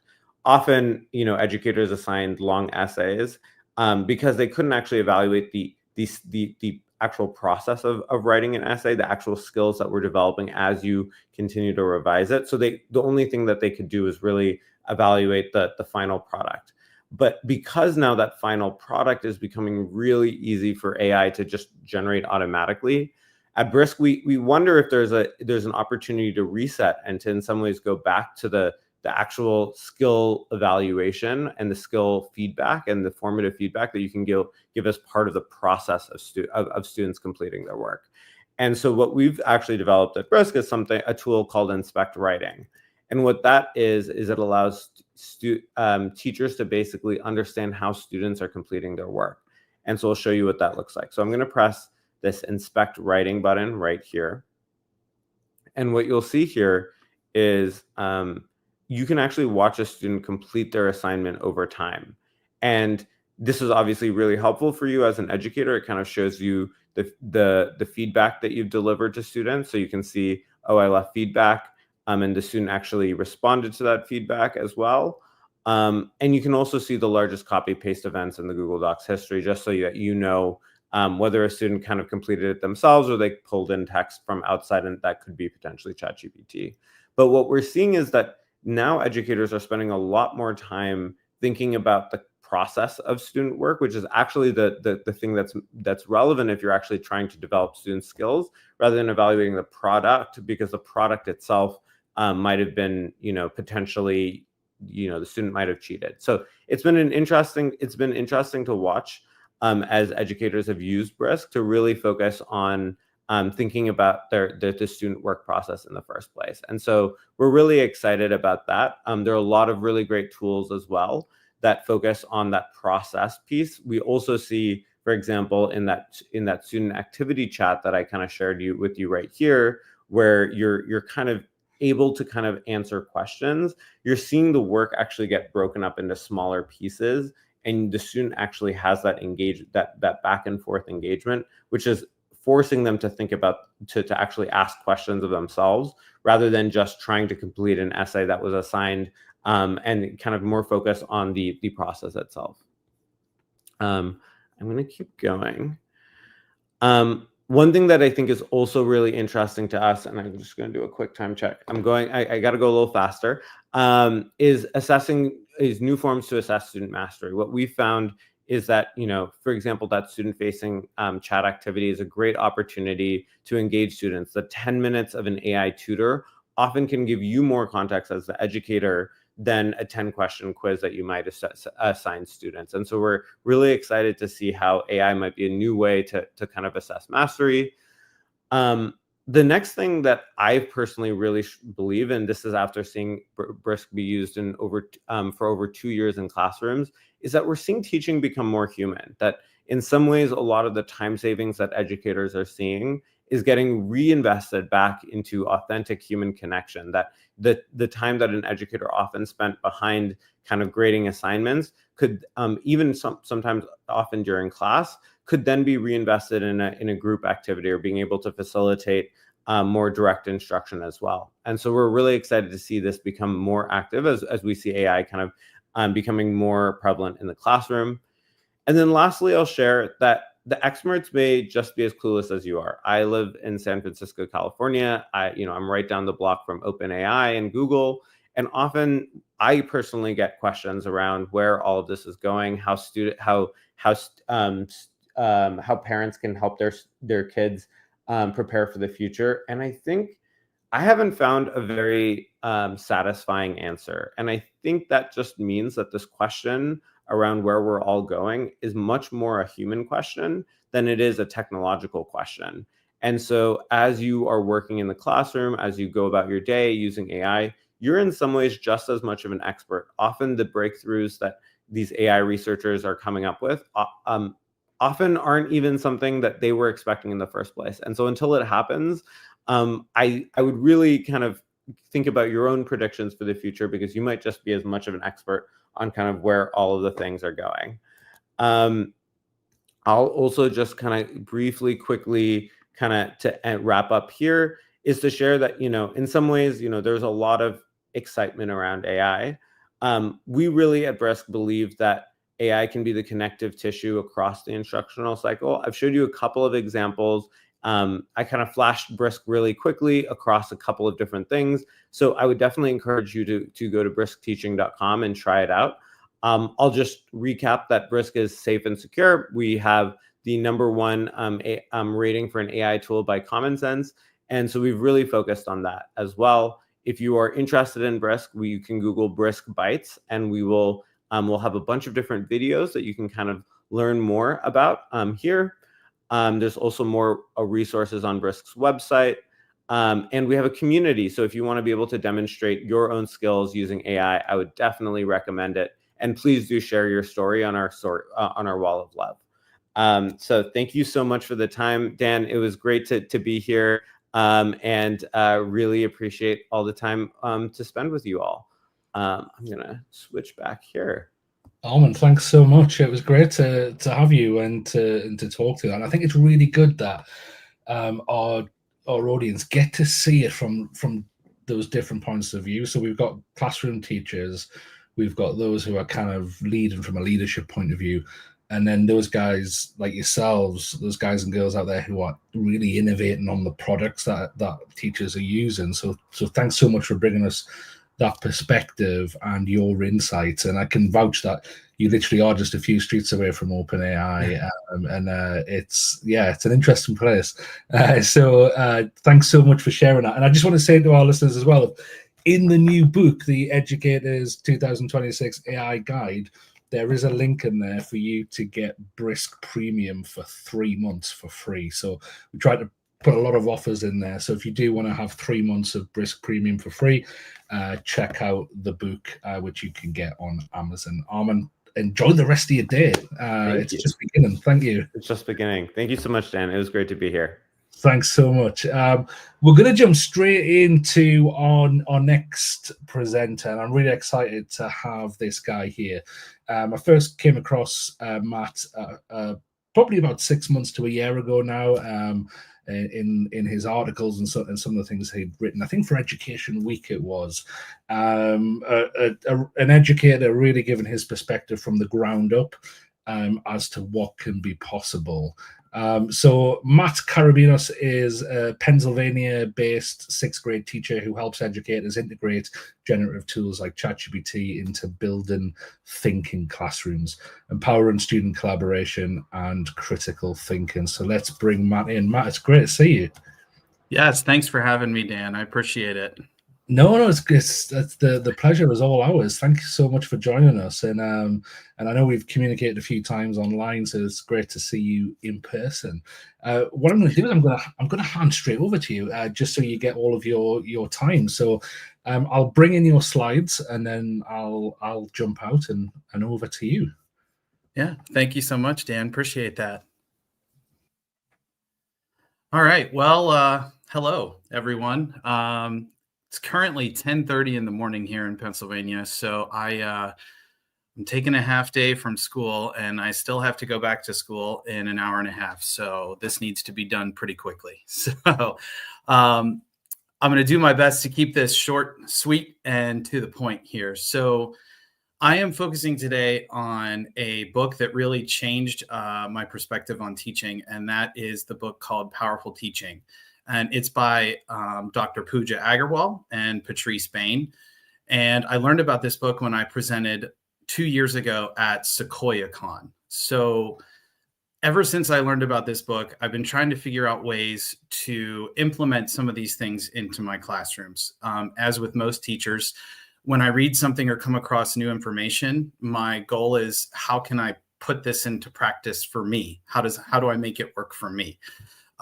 So within the last couple of years, I've been kind of like weaving these strategies in and out of what I'm doing in my classroom. Dan also mentioned that I had worked a lot with building thinking classrooms as well, and how AI can help support that for me. So I'm just going to share with you some of the things that I have done and I have learned over the last couple of years that help me utilize AI to implement these things into the classroom. So let me get used to this. There we go. Okay. So what we're going to take a look at today is the Powerful Teaching fundamentals from the book that are all based on cognitive science and cognitive learning principles. We're going to learn how AI can be used as your ally to help you with all aspects of each of these power tools. And we're going to talk about a couple ways that different tools can be used to help implement these as well. And I also created a custom GPT called the Powerful Teaching Partner that is based off of the free resources that are available from retrievalpractice.org, which is Dr. Pooja Agarwal's website. So all of those resources I use to kind of create the background knowledge for the custom GPT. And it pretty much helps you work through anything you want to do. So if you want to create retrieval practice, spacing, interleaving, or metacognition techniques, it kind of helps you work through all that. And using the power, of AI and ChatGPT as well, can kind of bring in any topic you really want to talk about. So the big thing is, having AI help us free up teacher time to focus on deeper learning. I know myself as a teacher, one of my main goals is to, deepen my students' learning and not just cover the surface level of topics. And I teach math and science this year, so deeper learning is kind of part of the game, especially when it comes to math. So kids get used to such procedural things that my goal as a math teacher is really to get to the conceptual knowledge as well. And AI has helped me big time in that, because there's a lot of concepts that I never understood outside of the procedures. I have always been very good at math, but never really understood beyond the procedures, and was just really good at using the algorithms to solve problems. And I wanted my kids to have a better, deeper understanding. So AI has kind of helped me expand my mind a little bit with math and helping explain that to kids and helping kids visualize it too. So let's dive into it. So these are the 4 pillars of powerful teaching, and they focus on these 4 concepts here. And I'll be going through each one of these and how AI can kind of be used to help out with each one. So number 1 is retrieval practice. And I have come to realize that retrieval practice is essentially the idea of spiral review. So when kids are engaging in retrieval practice, they're really just retrieving the information out of their brain. And so that's really where that comes from. It's not just like, quizzing them all the time, even though that's what I tell my kids. So I started this year saying, we're going to have quizzes every day. And so that's how I started the year. It scared them all. They're like, what do you mean we're going to have quizzes every day? But part of retrieval practice is that it is a learning tool, not a grading or quizzing tool. So that is how retrieval practice is based and is thought about. Spacing is the idea of spacing out how long it is in between the things that we learn. So if I just learned something this class period and I get quizzed at the very end of the class period, I'm probably going to do very well on that quiz. Whereas if I get quizzed 3 days from now, probably not going to hold on to that information as well. The idea here is that by combining all of these tools together, you are using all of these cognitive learning principles to enhance their learning throughout the whole topic or lesson or unit or even the entire year. Interleaving is a simple idea that instead of just focusing on the topic that you just covered. So for example, right now in math, I just finished up covering dividing fractions, which I know is, thrilling for so many people, dividing fractions. But now that I'm done with dividing fractions, I also include in our practice multiplying with fractions and also adding and subtracting with fractions, which is things that they've done before. So all of these things can be interleaved together. And so instead of asking all questions that have to do with division of fractions, I can mix in questions about multiplication, mix in questions about whole number division, mixing questions with decimal, and so on and so forth.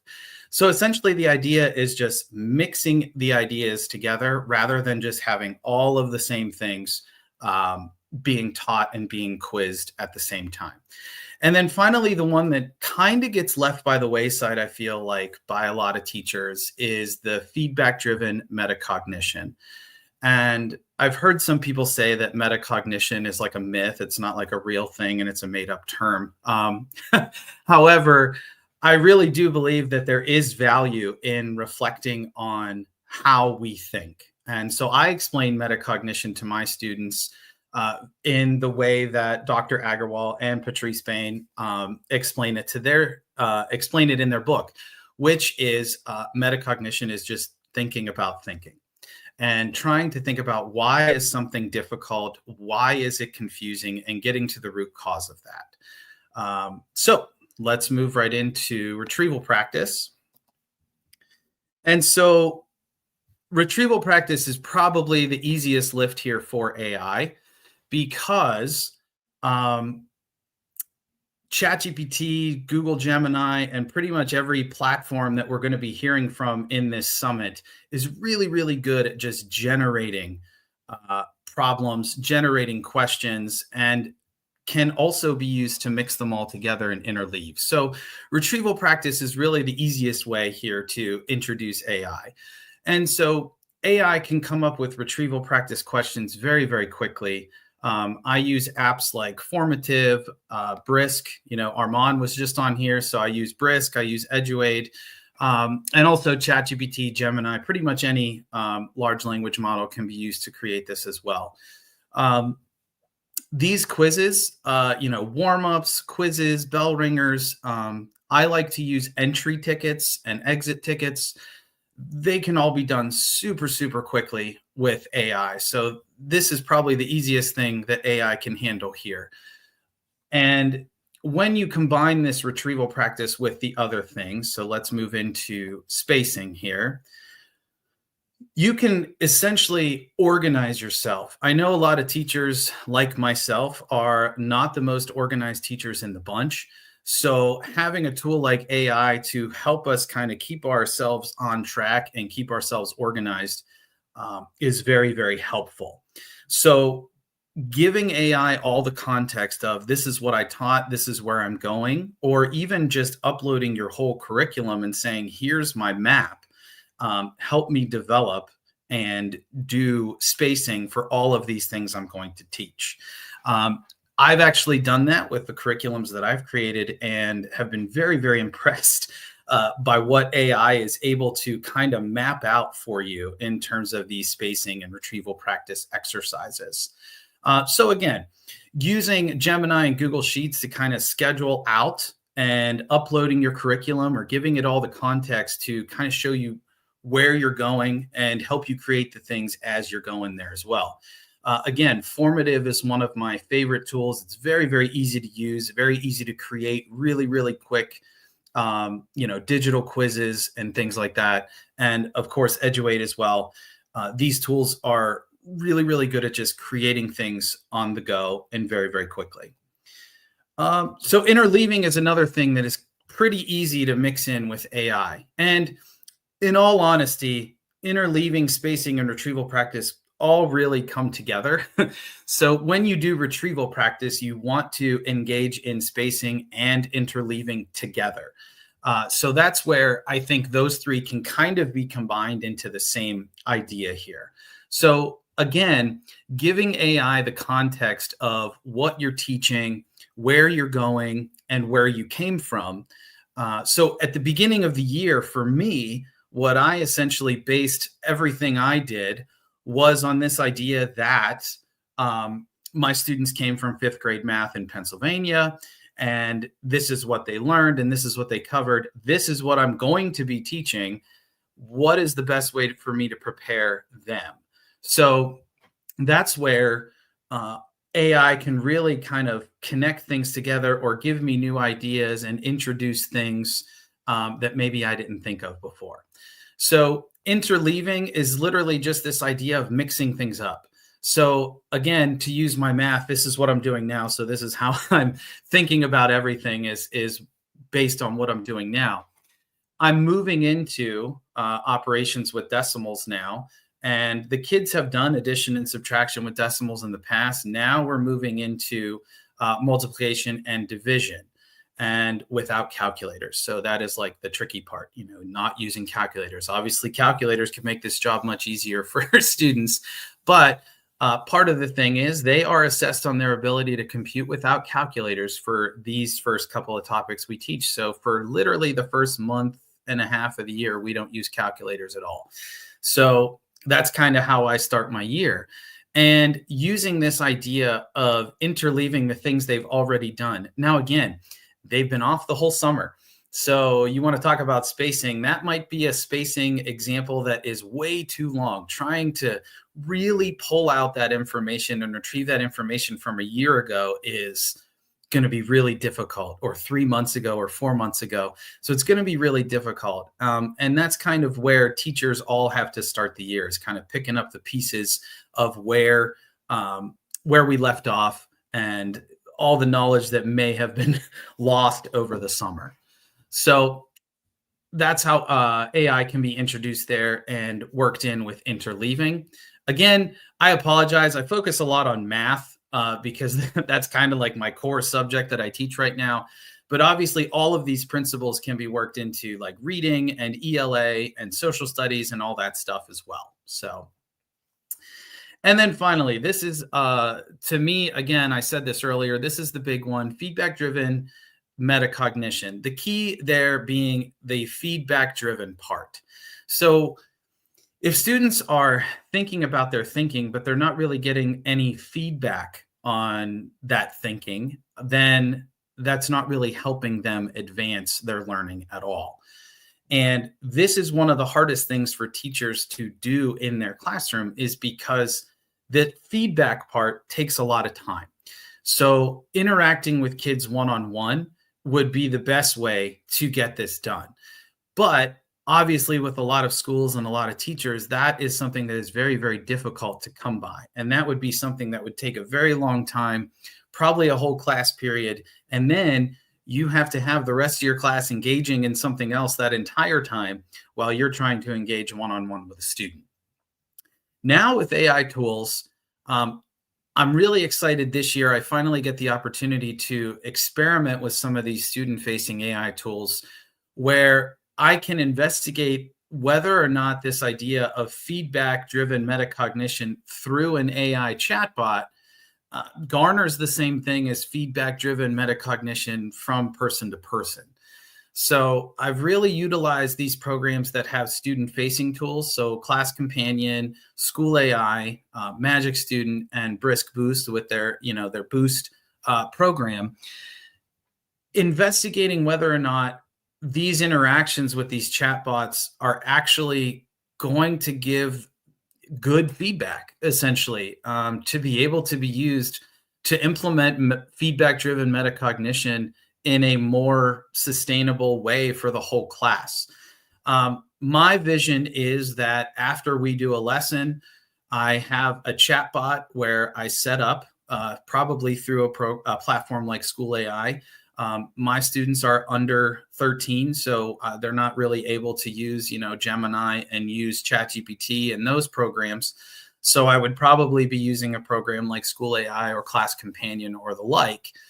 And what I would really be focusing on is prompting it to act as a metacognitive coach, really engaging in that Socratic seminar and feedback-driven part, focusing heavy on the feedback.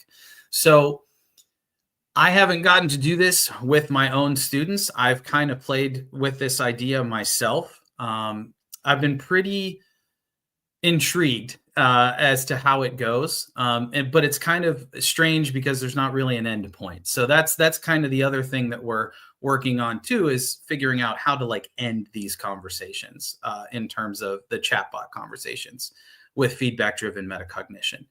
So AI, pretty much to summarize everything, AI can enhance every single part of this process in helping our kids get deeper learning in pretty much every subject that they do.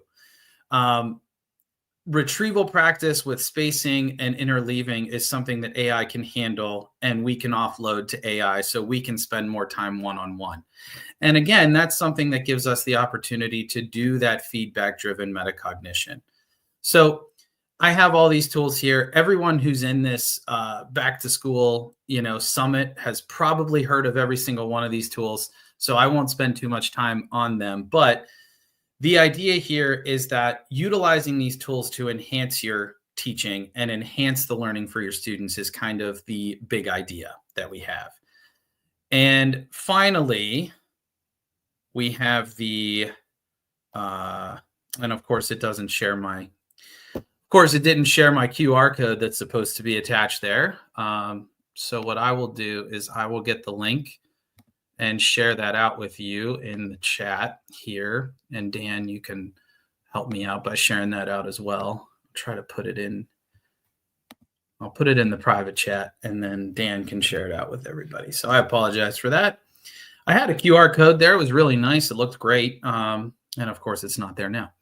So, but if you go to ChatGPT and you search custom GPTs and you type in powerful teaching partner, you can also, you'll find mine. My name is attached to it, Matthew Karabinos. You can also find me on LinkedIn, reach out for anything you need. And yeah, Dan's back. So that means I actually made it kind of on time. So no, you bravo. did. Bravo. That was really good. And, you know, I've put the link in there for people as well. So I don't think YouTube allows you to click on it, but if you copy and paste it and put it in your browser. Matt, it was great. It was great to see.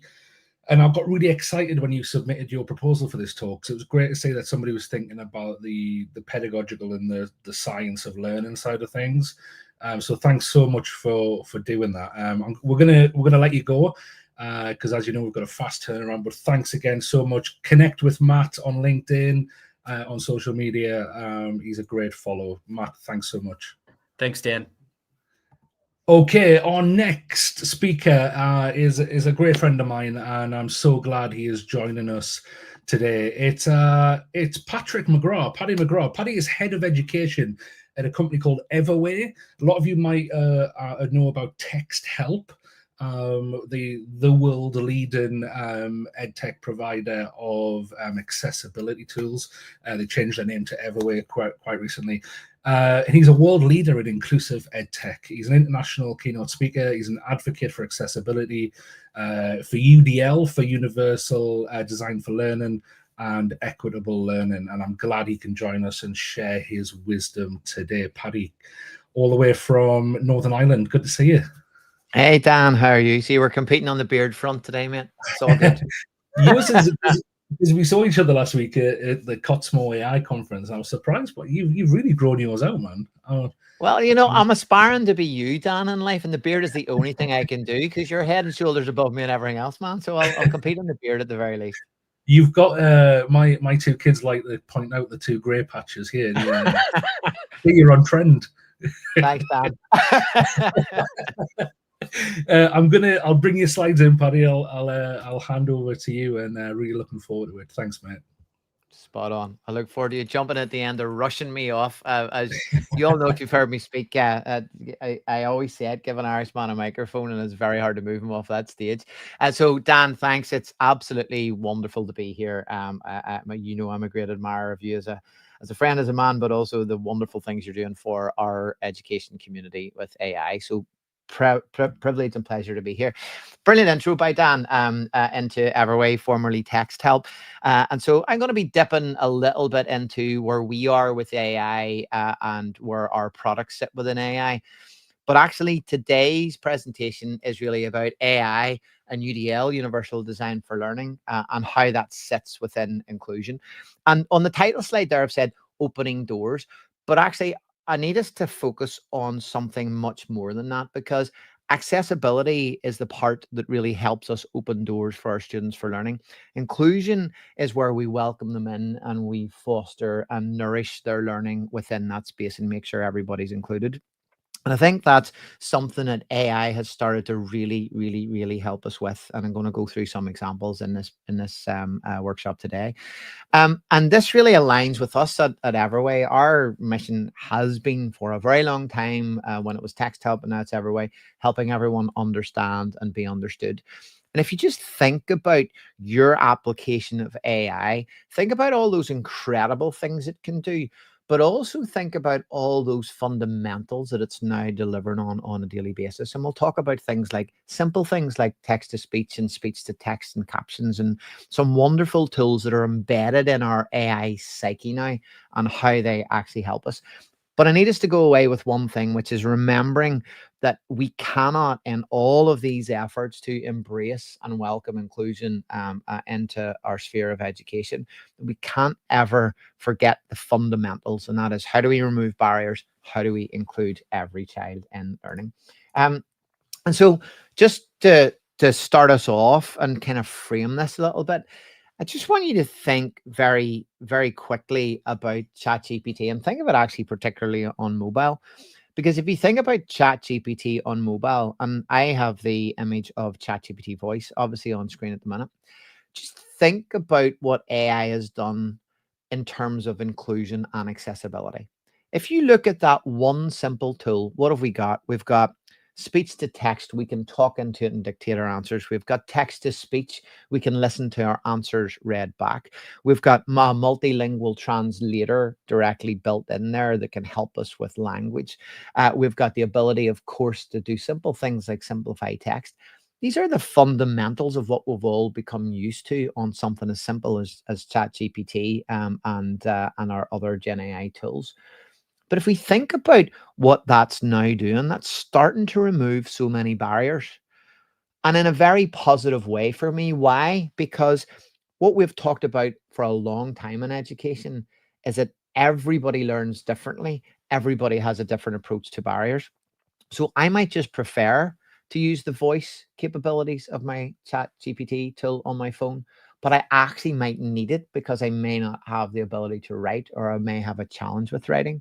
So when we start to think about AI and we start to think about all the wonderful capabilities that are there, let's start to remember that we have a huge range of accessibility and inclusion tools in many of the tools that we're now embracing in our classrooms.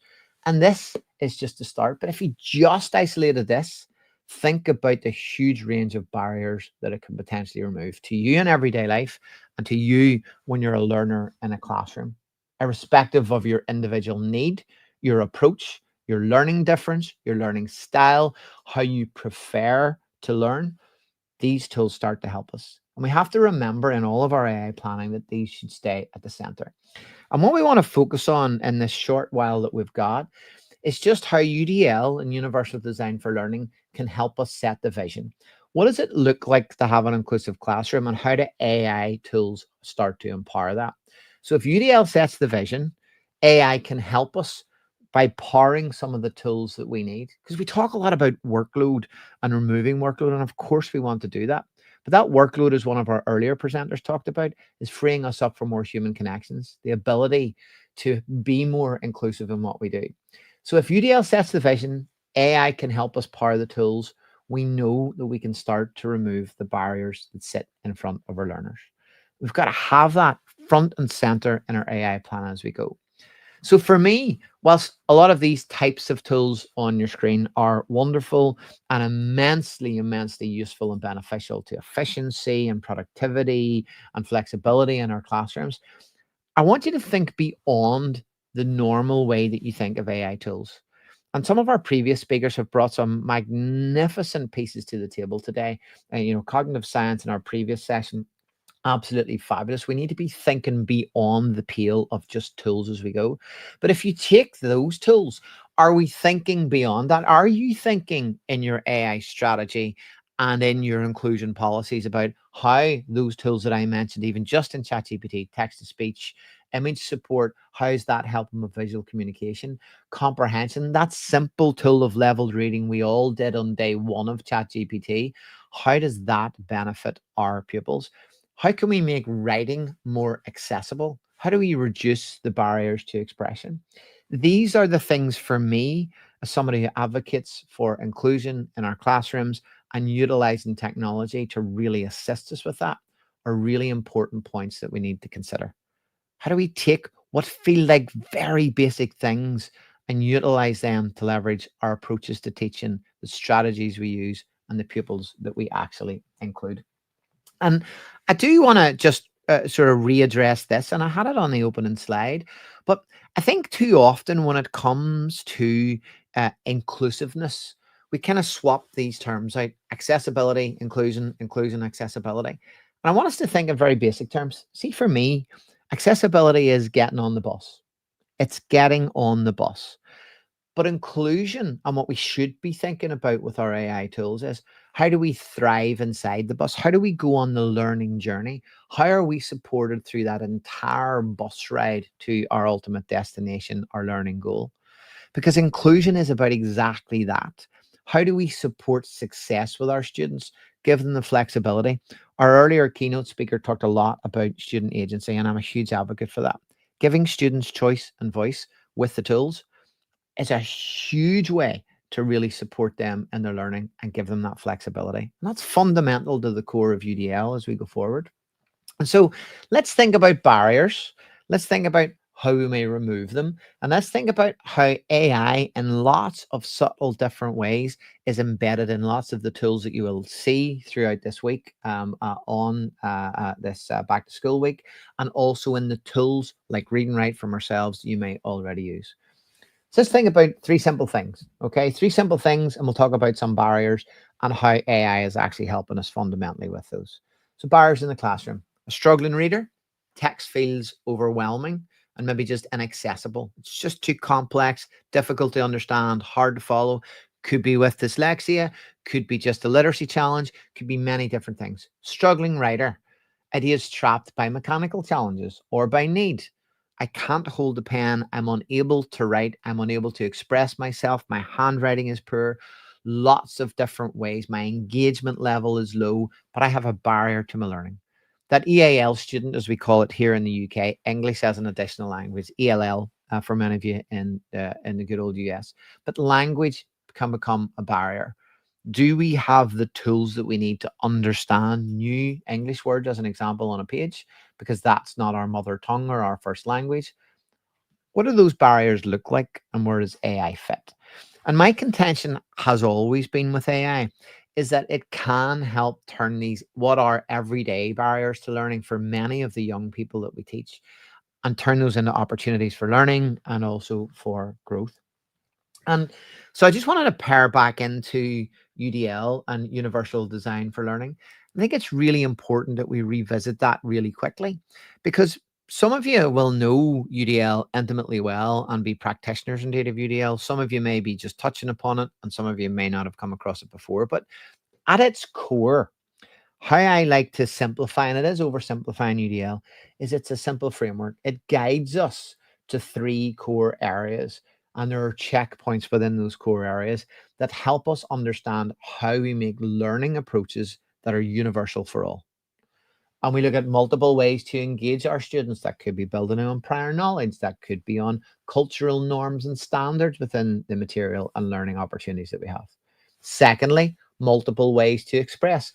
How can we give students the resources that they need, the access to express their learning in multiple different ways? So at the outcome of a piece of learning, how do we give them that ability to express in different ways? And lots of challenges around that. Well, how do we assess it? If they're able to submit a podcast, what work have they put into it? How do we compare that against a typed or a handwritten essay? There are challenges within that. But also then, of course, multiple ways to access content right in the middle. If we're giving students access to content to aid them in their learning, is it appropriate for them? Does it build on their strengths? Is it in the right complexity of language? Is it at the right reading level for them? Is it in the right format? Do they need to listen to it, or do they need to actually read it on screen? So these 3 ways are how we would put a framework around how we would approach learning design. Multiple ways to engage our students, multiple ways to let them access content, multiple ways to express. And if you just think about that really, really simply with AI, we know at this point that AI is fundamentally shifting the goalposts to help us with that. And we'll talk about a couple of tools in a second, but different ways to engage content, AI. Different ways to have content presented to you and interpret it, AI can do that. Multiple ways to express your learning.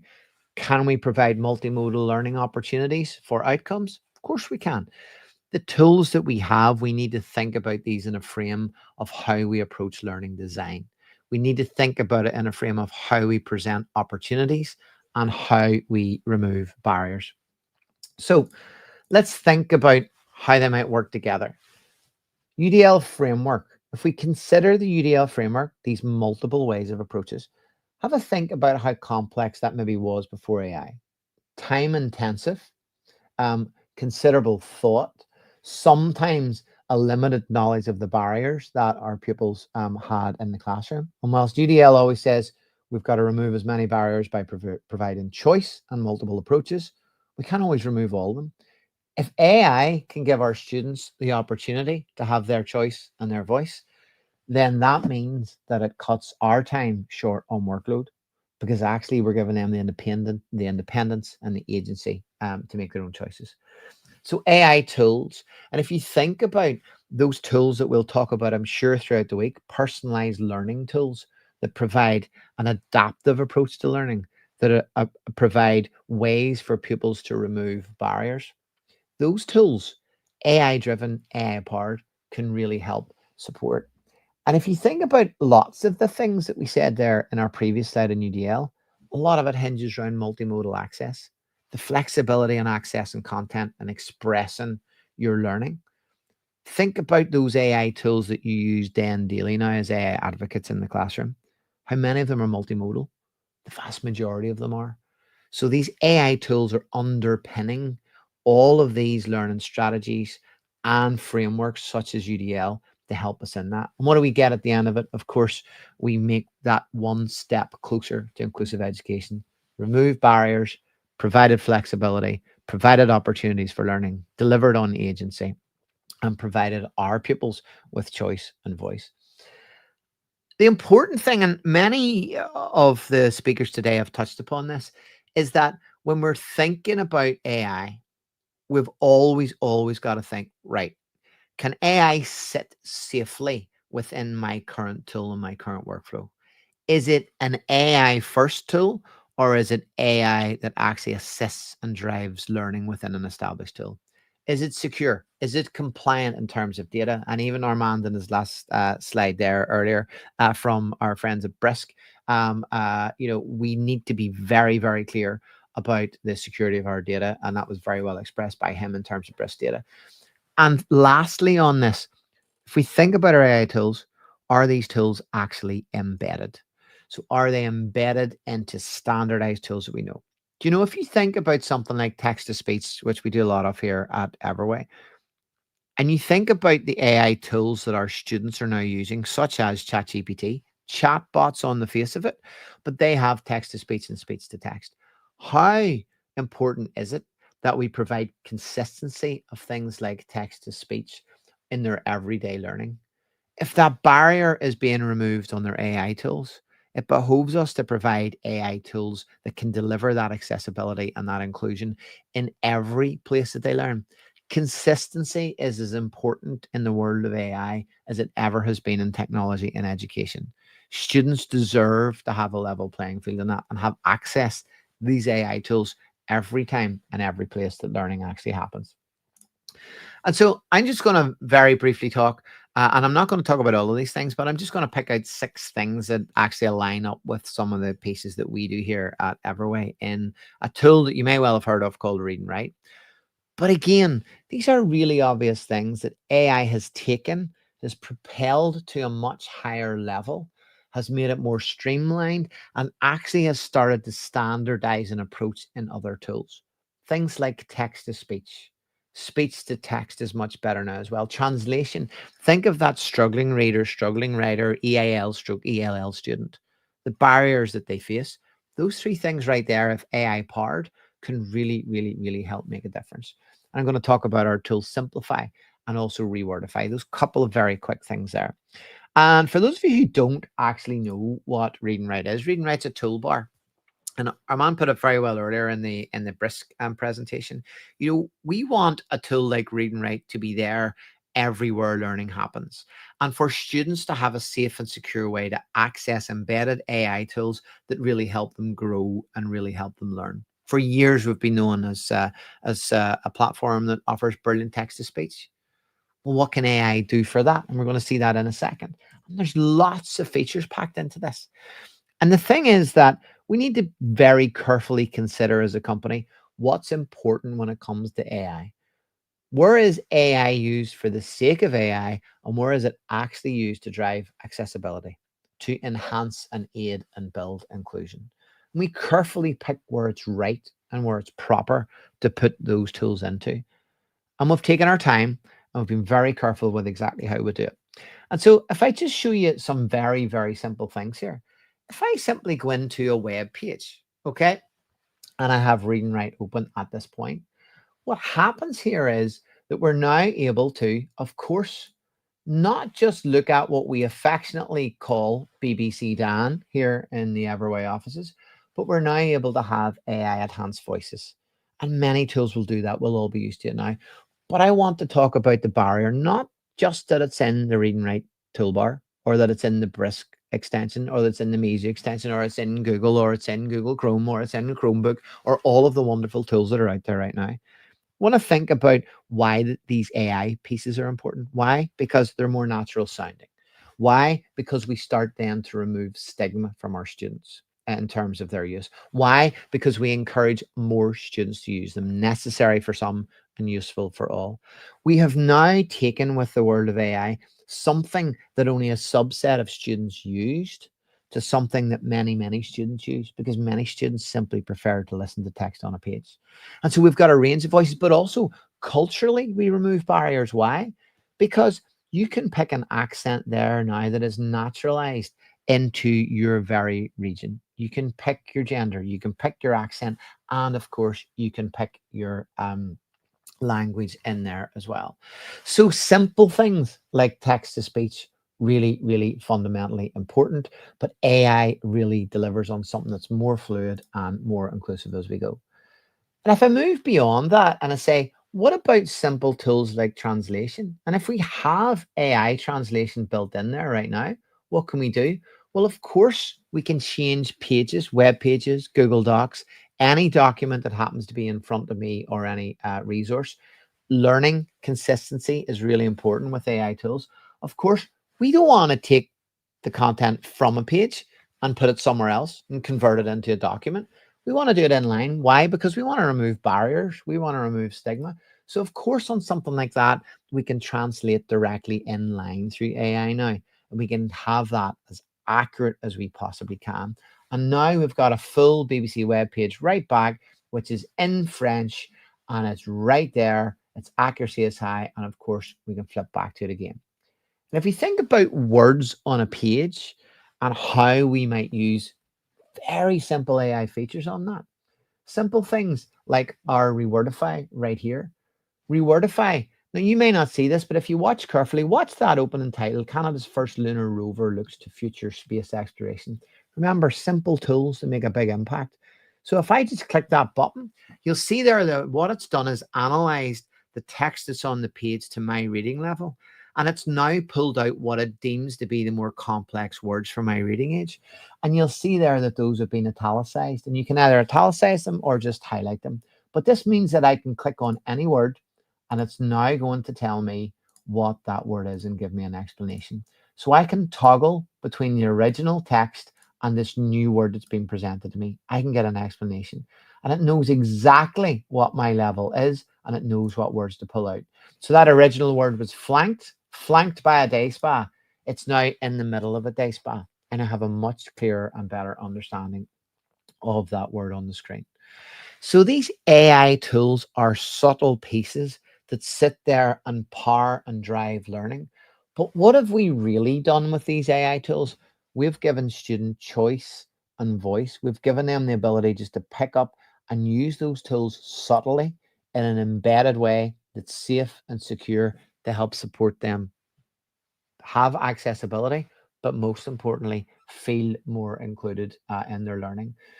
And there's one last thing that I'll pop up on screen as well here, which is if I were to pop into this simple comprehension document, I need to answer a question.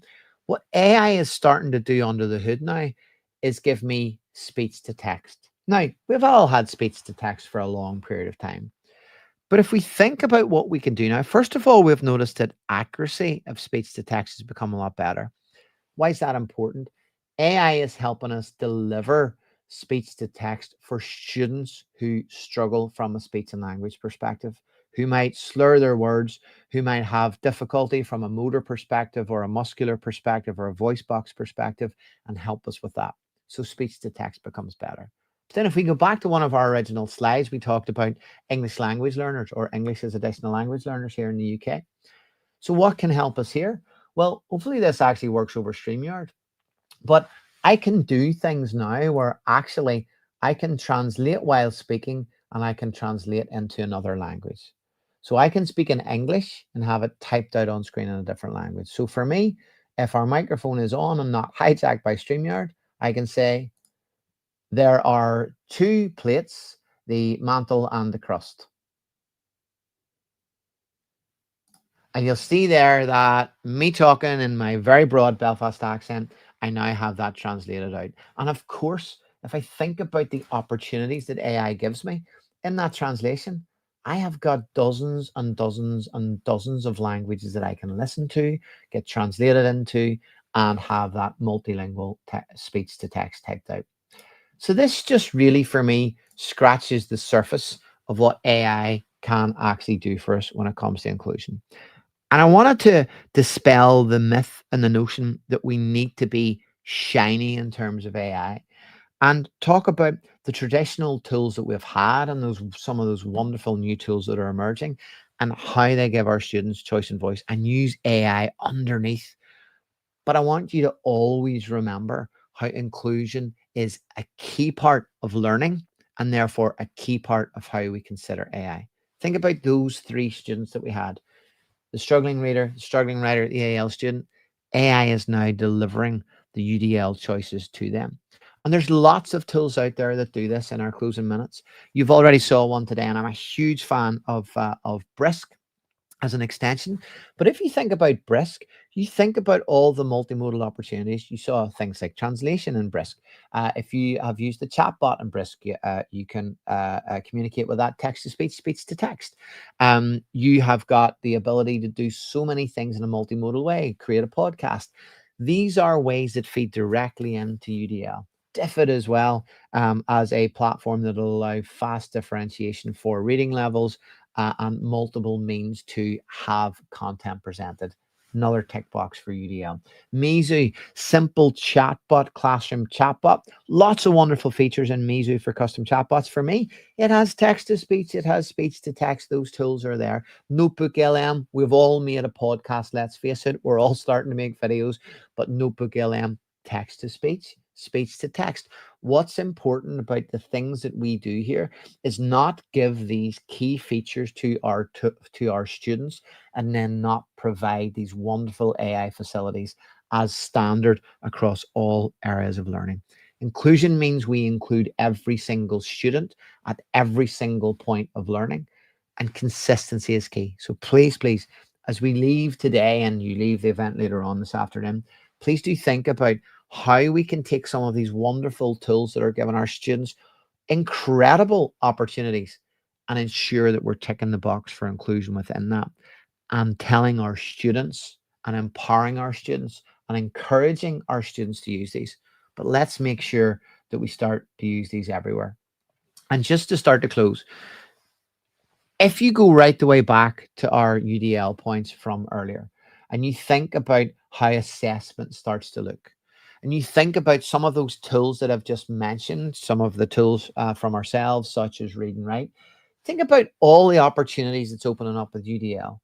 So with one rubric, we can have many modes, because success criteria can be across many different formats, because AI gives us the opportunity to do that. We can have flexible outputs, because we can still adhere to the same standards with which many of our tools will talk about and set for us, but actually we can focus on the learning, not the mode of expression, because we give choice and we give voice. And if you think about how we write that assessment criteria, those days of trying to figure out, well, if my student turns in a podcast versus video material and a bit of handwriting and a bit of type material, actually AI can help us with our workload and understand exactly how it's going to assess that content and give us a rubric for it. AI is helping us in all of these individual areas of learning. And so as we close here, just reflect back on universal design for learning. Multiple ways to engage our students. Can embedded AI do that? Yes, it can. Multiple ways for our students to access their learning materials. Can it do that in a multimodal way? It absolutely can. Can it give our students multiple ways to express? Of course it can. AI should be considered from a pedagogical standpoint of UDL, and we should consider it in a very, very, very clear light of how it can help drive inclusion. Let's not lose sight of that as we embrace AI over the coming years and months. And just remember, when UDL sets the vision and AI powers the tools, barriers are removed. That's a fact right now, but it needs to be consistent and it needs to be in the hands of our students. And for us as educators, we need to plan for it. Let's not lose sight of that conversation. I'm going to put my lovely face on the screen. And I honestly, this is probably the only slide and image that is not being created by AI. So that's the real me on screen.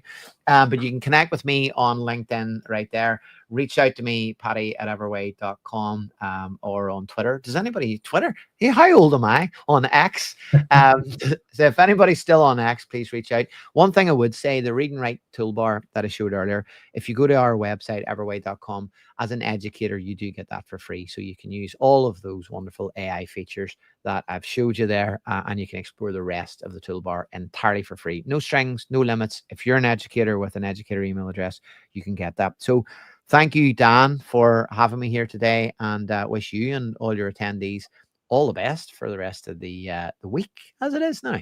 I know. It's just the beginning. Thanks so much, Paddy, for joining us. Paddy has written a piece in the new book, The Educator's 2026 AI Guide. So check that out and check his section in there on accessibility and UDL. Thanks for sharing your wisdom as always, Paddy. Enjoy the rest of your day. Thanks, Dan. Good luck, everybody. Take care. Okay, we're going to bring on our next presenters. We've got a pair of presenters next, Greta and Stephanie, and I have a bio that I'm going to read out to give you a nice introduction to them. So Stephanie Howell is an award-winning education leader, Google innovator, and founder of Gold Edu and Global GEG. Passionate about personalized, technology-driven learning, she empowers teachers and students through innovation and inclusive practice. And joining her will be Greta Sandler, who is an innovative global educator from Buenos Aires in Argentina, as Google certified, ISTE accredited, and an ISTE 20 to watch honoree from 2023.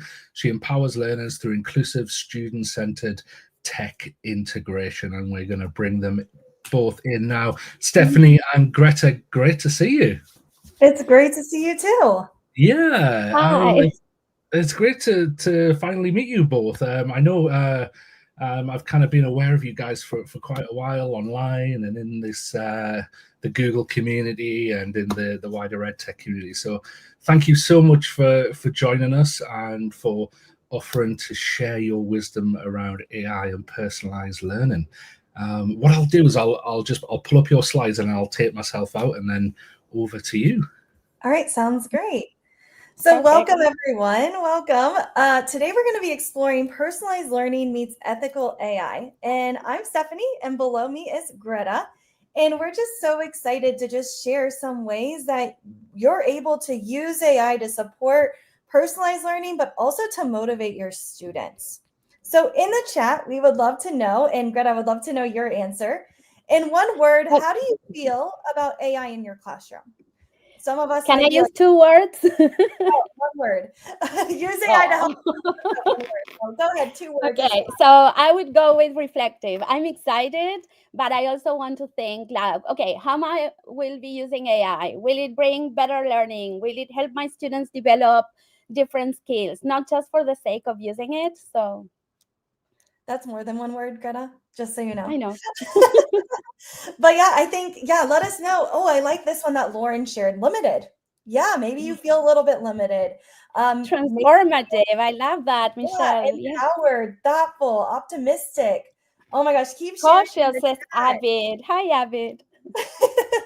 So again, people are feeling multiple different ways. Abid, is feeling a little cautious, new, hopeful. And so AI in your classroom, right, can feel a little bit new, can feel a little bit maybe empowering your students, right? Or just kind of thinking through those policies that your district needs to think about and support. So we're excited to kind of share how you're able to use AI in your classroom. And if you are feeling a little bit scared, no worries. Greta's going to kind of share some stories and activities that she did with her students to support this personalized learning. Yes. So as part of my Google AI plus EDU fellowship project, I wanted to explore how AI could help us create opportunities for all students, meeting different needs through UDL, and at the same time fostering critical thinking and, of course, saving time for teachers.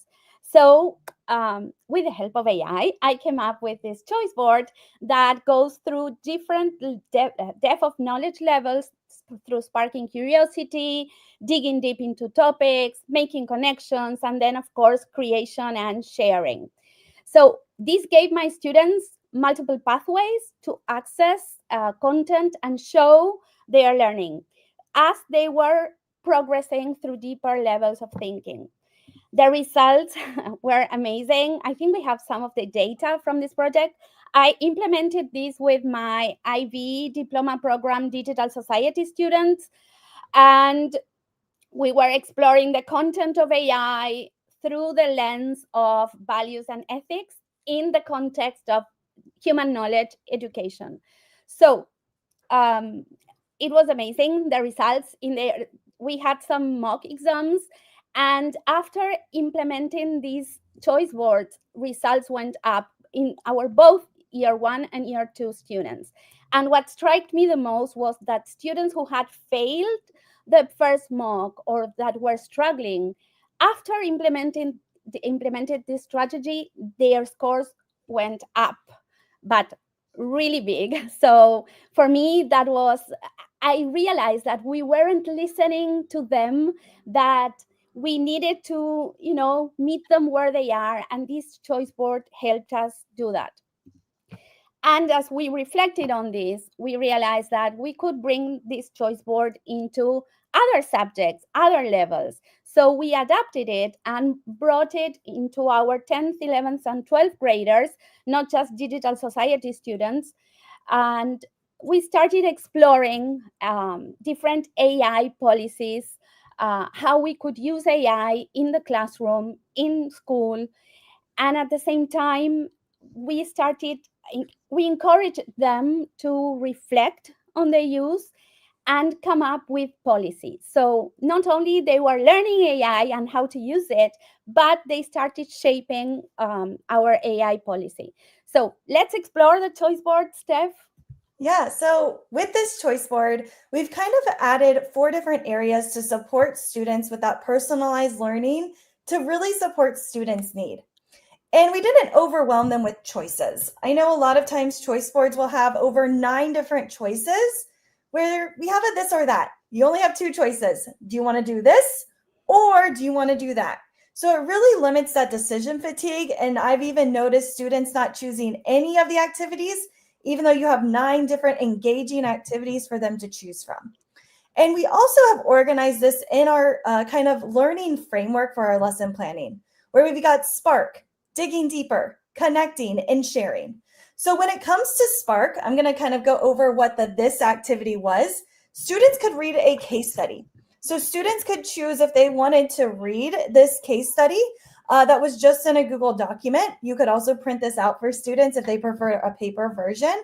But it allowed students to just kind of understand, gain their interests, get some curiosity going. And that is all about kind of what that Spark does, where Greta's going to share more about them listening to a podcast. Yes, what we wanted was to provide different means of accessing the same content. So we used Notebook LM to create a podcast based on the case study. So kids could choose whether to read or listen to the podcast. Now Notebook LM has video, so it's even great. We have another way for giving them to access content. Yes, Rebecca, we'll share everything. So what surprised me was that most of them ended up choosing both. Like they weren't happy with just one thing. They wanted to do the podcast too. And they used the text version. So this was, one of the aha moments. So yes, they want to learn. Yes, they want to read. So we just need to provide the right means for them to access it. Yeah, and again, you could choose anything, but we really loved having that kind of multimodal support of students learning where they could choose, do they want to read or do they want to listen? And sometimes you'll have students that want to do both. And so that's even better because it's going to make those connections even stronger within that this or that choice board. Then students dive deeper. So once we grab their curiosity, we also like to use kind of an essential question that gets that curiosity going as well. We can dig deeper. And so you can see here, there's two different types of activities. Right here, we have where they're able to explore a chatbot. Students are going to explore best practices for applying AI. So they're able to enter into this school AI space, and students are able to have that conversation.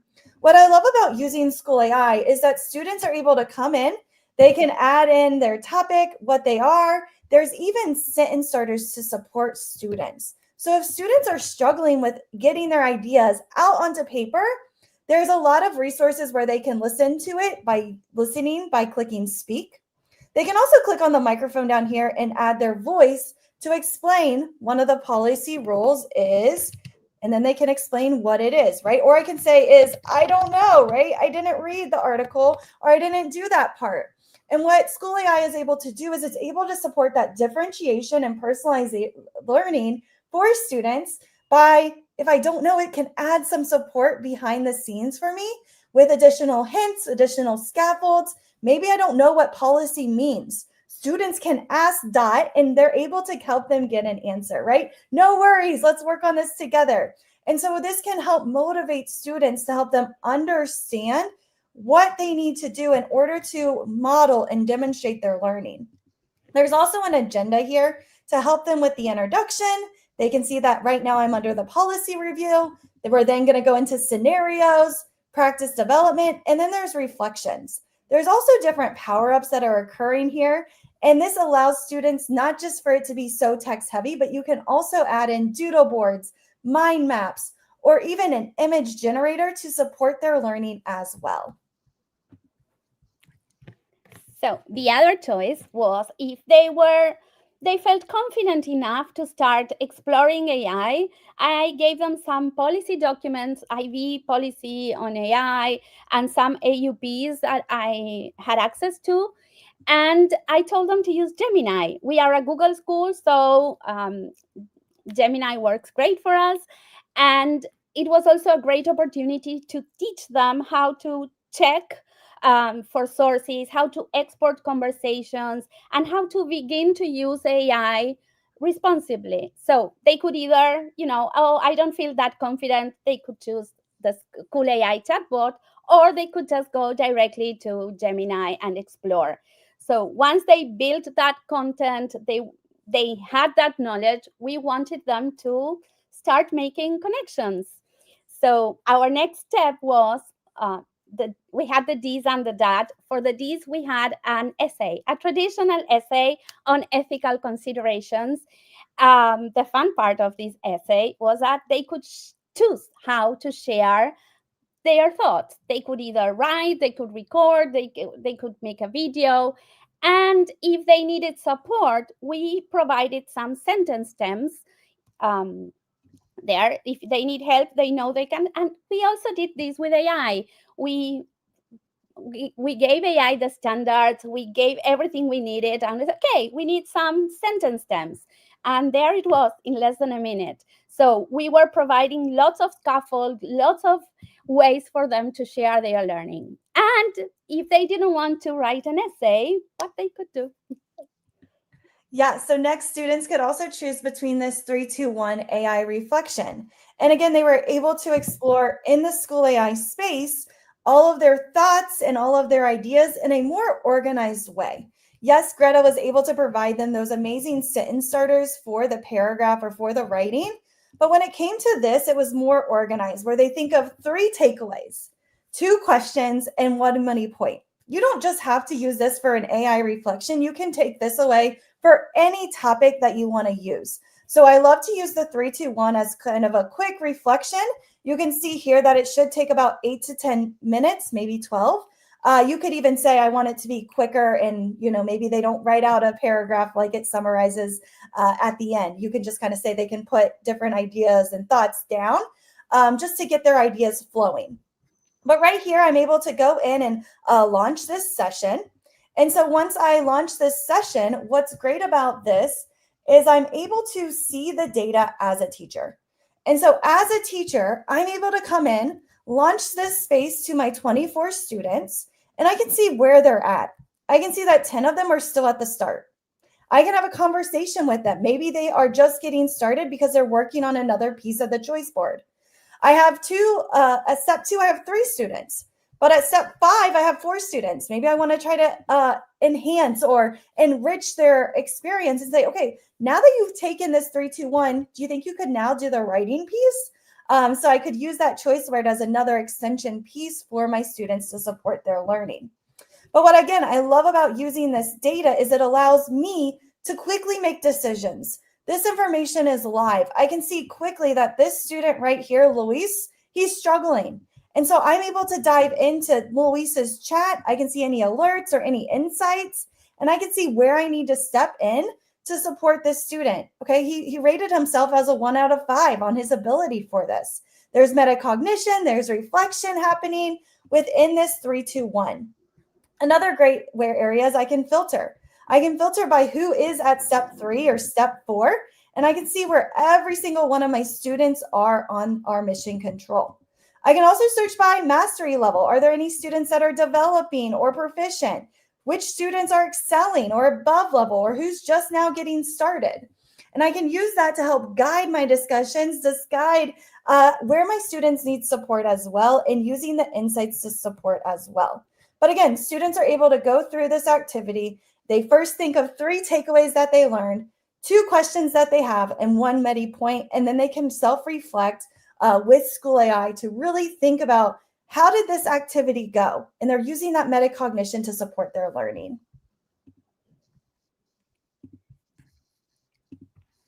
Okay, so the last bit, we have 4 minutes, so we need to hurry, Steph.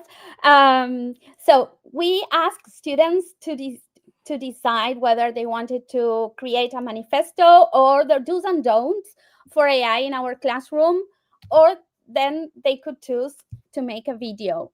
It was a video advocating for responsible use. Again, we gave them choice. We gave them different means to share their learning. And we can see some of the students' examples and some of the policies they wrote. Yes. Yes. I think it's on here. No. Yes, there. Once you get the resources, you will be able to click on them. But I love some of them just went through do's and don'ts. Others just went through different categories, like what was the purpose, how to be transparent. And this helped us. After we came, like every classroom had one policy, and we are getting there. Of course, this is new for everyone, but I think this has helped us have very serious conversations, and students feel more empowered to use AI now. They know how to use it properly. And so what we're going to do is we are hoping that you feel empowered and ready to create with the Spark Deep Dive, Connect, and Share framework, just like we created with this choice board right here. And so there are additional resources that you're going to get once you complete the form. We'll send out an email with all of the resources from today's session, but it really walks through what is the planner, how does it align with universal design for learning? And then there's some additional examples to support you in thinking outside the box. But we also want you to kind of have 2 options of a template. So maybe you're ready to use a template like this to really start to develop your ideas with the this or that framework. We also have a fun School AI space where you're able to dive into this Spark Deep Dive, Connect, and Share activity. Where in this space, it's created for teachers. And right here, you can see that I have entered into this space. And what it does is it is allowing you to have those options of kind of that this or that. So it's going to help you with lesson planning and making that even more quicker of, hey, I want it out of a table. Here's my Spark ideas. Here's my deep dive ideas. And of course, your opinion, your ideas matter as well when you're using AI. So you're able to say, give me 10 different ideas. I don't like these two. Give me some more. And so you're able to kind of go through this to help you lesson plan to support your students and making sure that it is aligned with engagement, but also aligned with those UDL principles. So in the chat, what's one way you'll bring this into your teaching next year or this year? So think about, what are you excited to try for this school year or next week or in a few weeks? We can't wait to see what you share in the chat. And then again, here are the resources. So make sure you'll fill out this Google form. You'll pick the session Personalizing Learning Meets Ethical AI, and we'll send over those resources. We have a nice Padlet with all of the resources collected that you're able to click. You can watch the longer session that we have available. There's also session resources, AI and education, all in this Padlet board as well. We made it on time. So thanks again for joining us. If you have any questions, please let us know, but we're excited to see how you start to implement personalized learning within AI. Yes, thank you very much. And feel free to reach out to us. We love supporting educators. Just connect with us and we'll be there, happy to engage with you. Amazing. Thank you so much, Stephanie and Greta. I've put the link to the resources in the chat there. You're going to have to, I think, copy it into your browser because I don't think it'll be a clickable link. But thank you so much for sharing that. And you got a lot in there in 20 minutes. I was really impressed. And there's so much for people to take away. And just looking at the comments, people really loved it. So thank you for taking the time with us this morning. Thank you so much. Thank you, and enjoy the rest of the day and the week. Amazing conference. Thank you, Dan. Thank you so much. Thank you. Bye-bye. Okay, right. We are on to our next presentation. And I'm really, really excited to introduce to you Sarah Eiler. Sarah is from ScreenPal and is ScreenPal's Community Engagement Manager. And with degrees from the Allocation, I've just murdered that word, State and North Carolina State.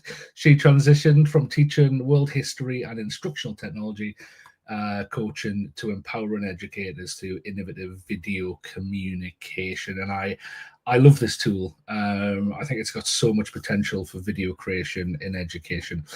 So I'm going to bring Sarah in. Hi, Sarah. Hey, you're on mute. So don't worry. Okay, am I better now? Perfect. Okay, great. Thank you. What I'll do is, have you got any slides that you can present? Yeah. I can share my screen if that works for you.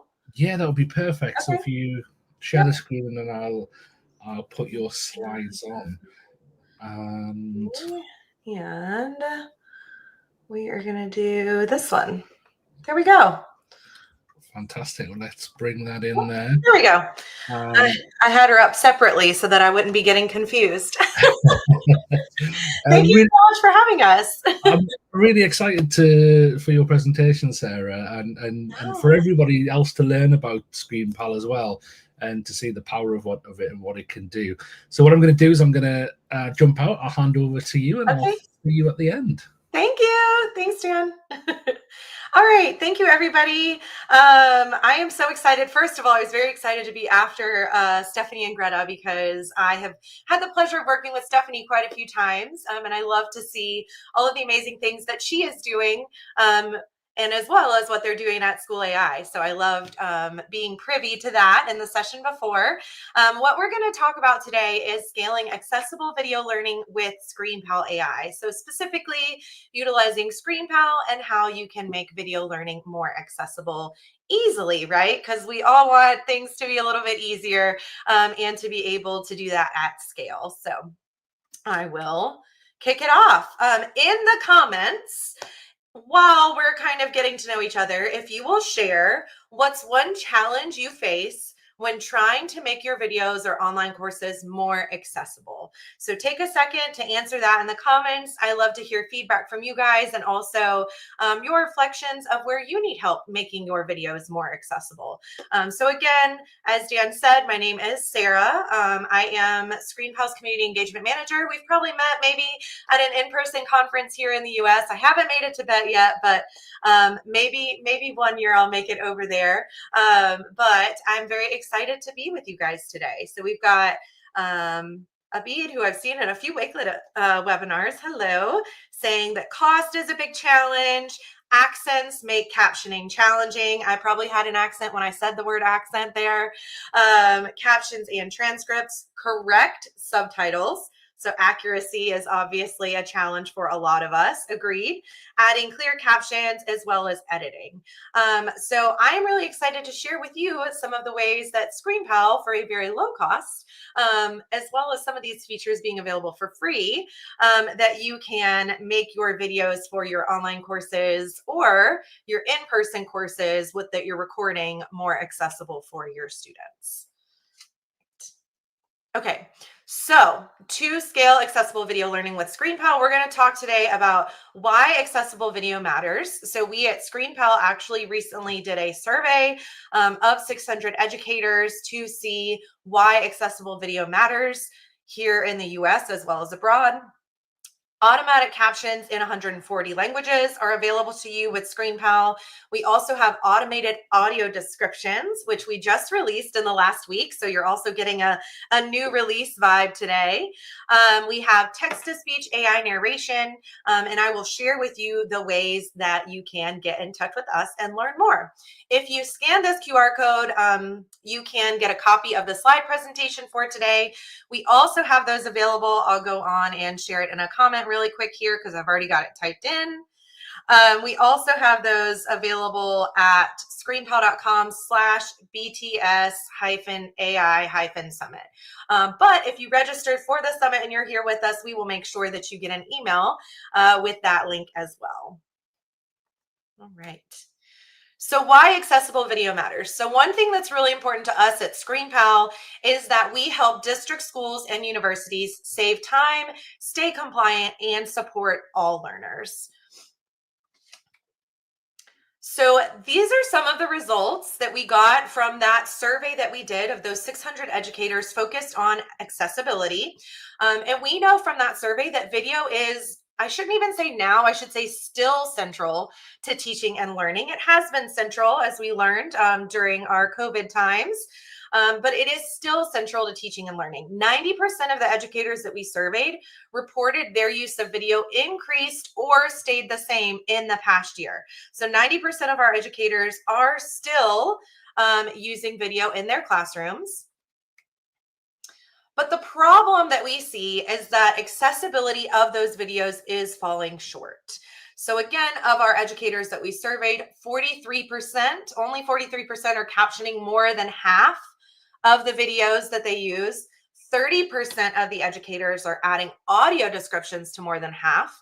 And if you didn't know until just now, part of the WCAG or WCAG compliance is to add captions and audio descriptions to all of the videos you're using in your classroom. As one educator said in our survey, I know I need to make videos accessible, but I don't even know where to begin. So lucky for y'all, I will show you somewhere that you can begin quickly using ScreenPal.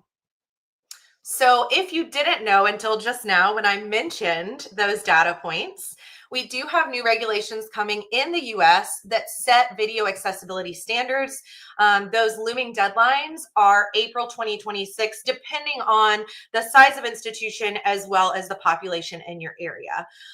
These rules will require public schools and universities to make all digital content accessible. So that for the US is coming in April 2026. And a lot of you that are maybe our friends in Europe have already experienced this through the European Accessibility Act, which was enacted in June of this past year. So a lot of those similar guidelines, especially including the captions and audio descriptions. So what we also surveyed about is whether or not the institutions that our users are working for are ready yet. 46% of educators were unsure if their institution was preparing for the new rules. 38% of our higher ed educators that we surveyed said that they're already planning for this, but only 19% of K-12. And don't worry if you are literally like, I was today years old, that I knew that there would be new ADA rules.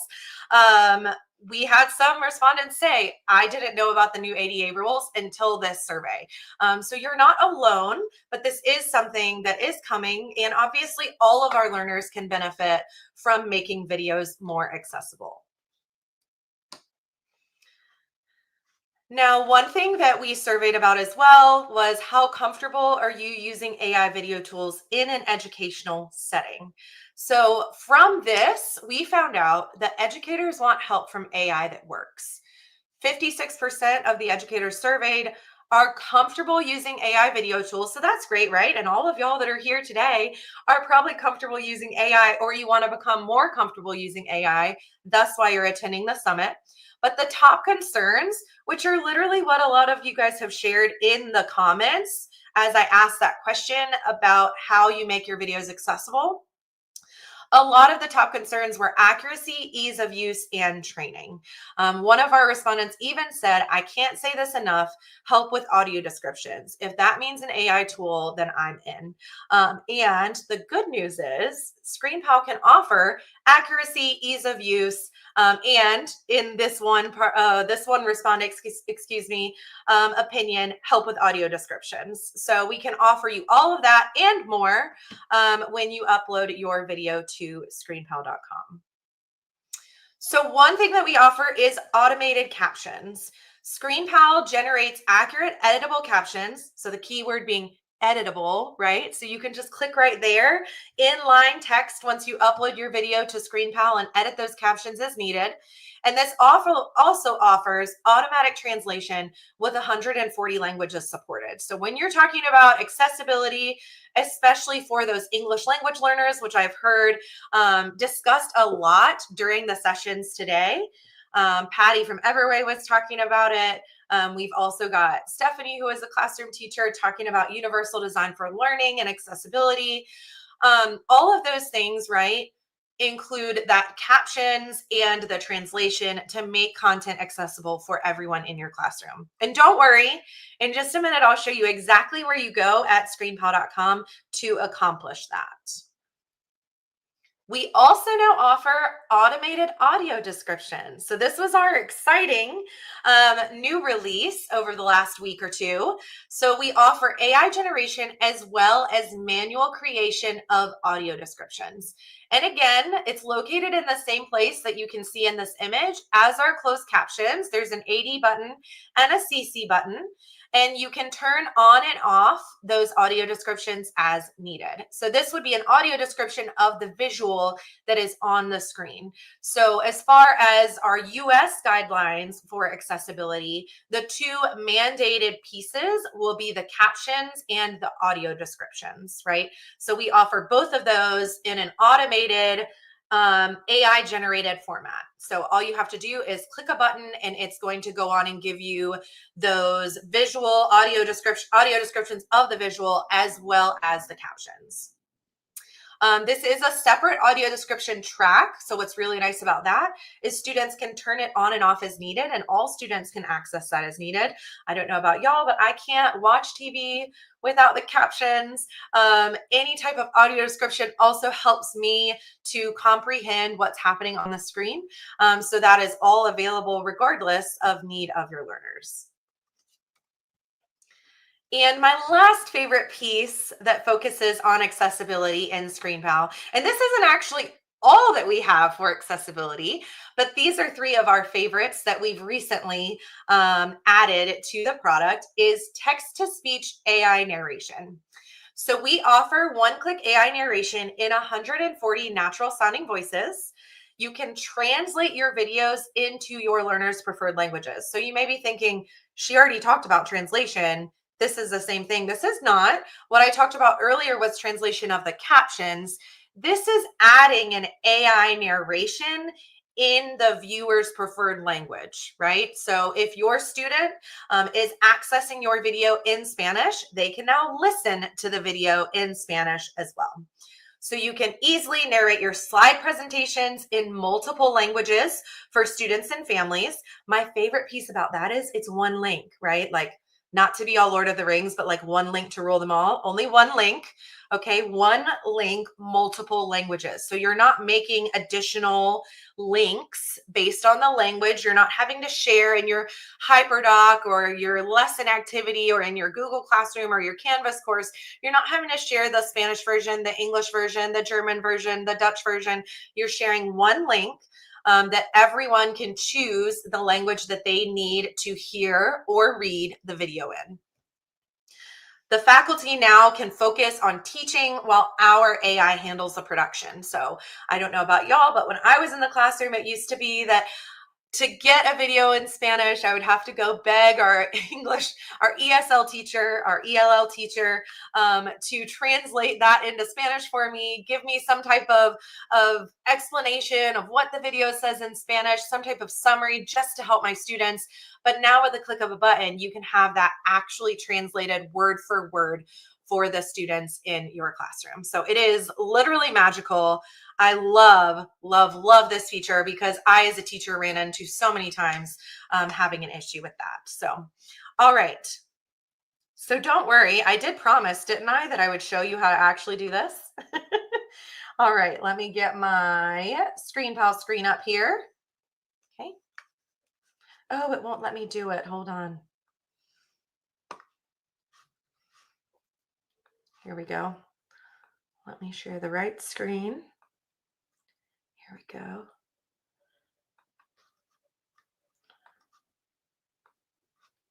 We're just going to share the whole thing. Here we go.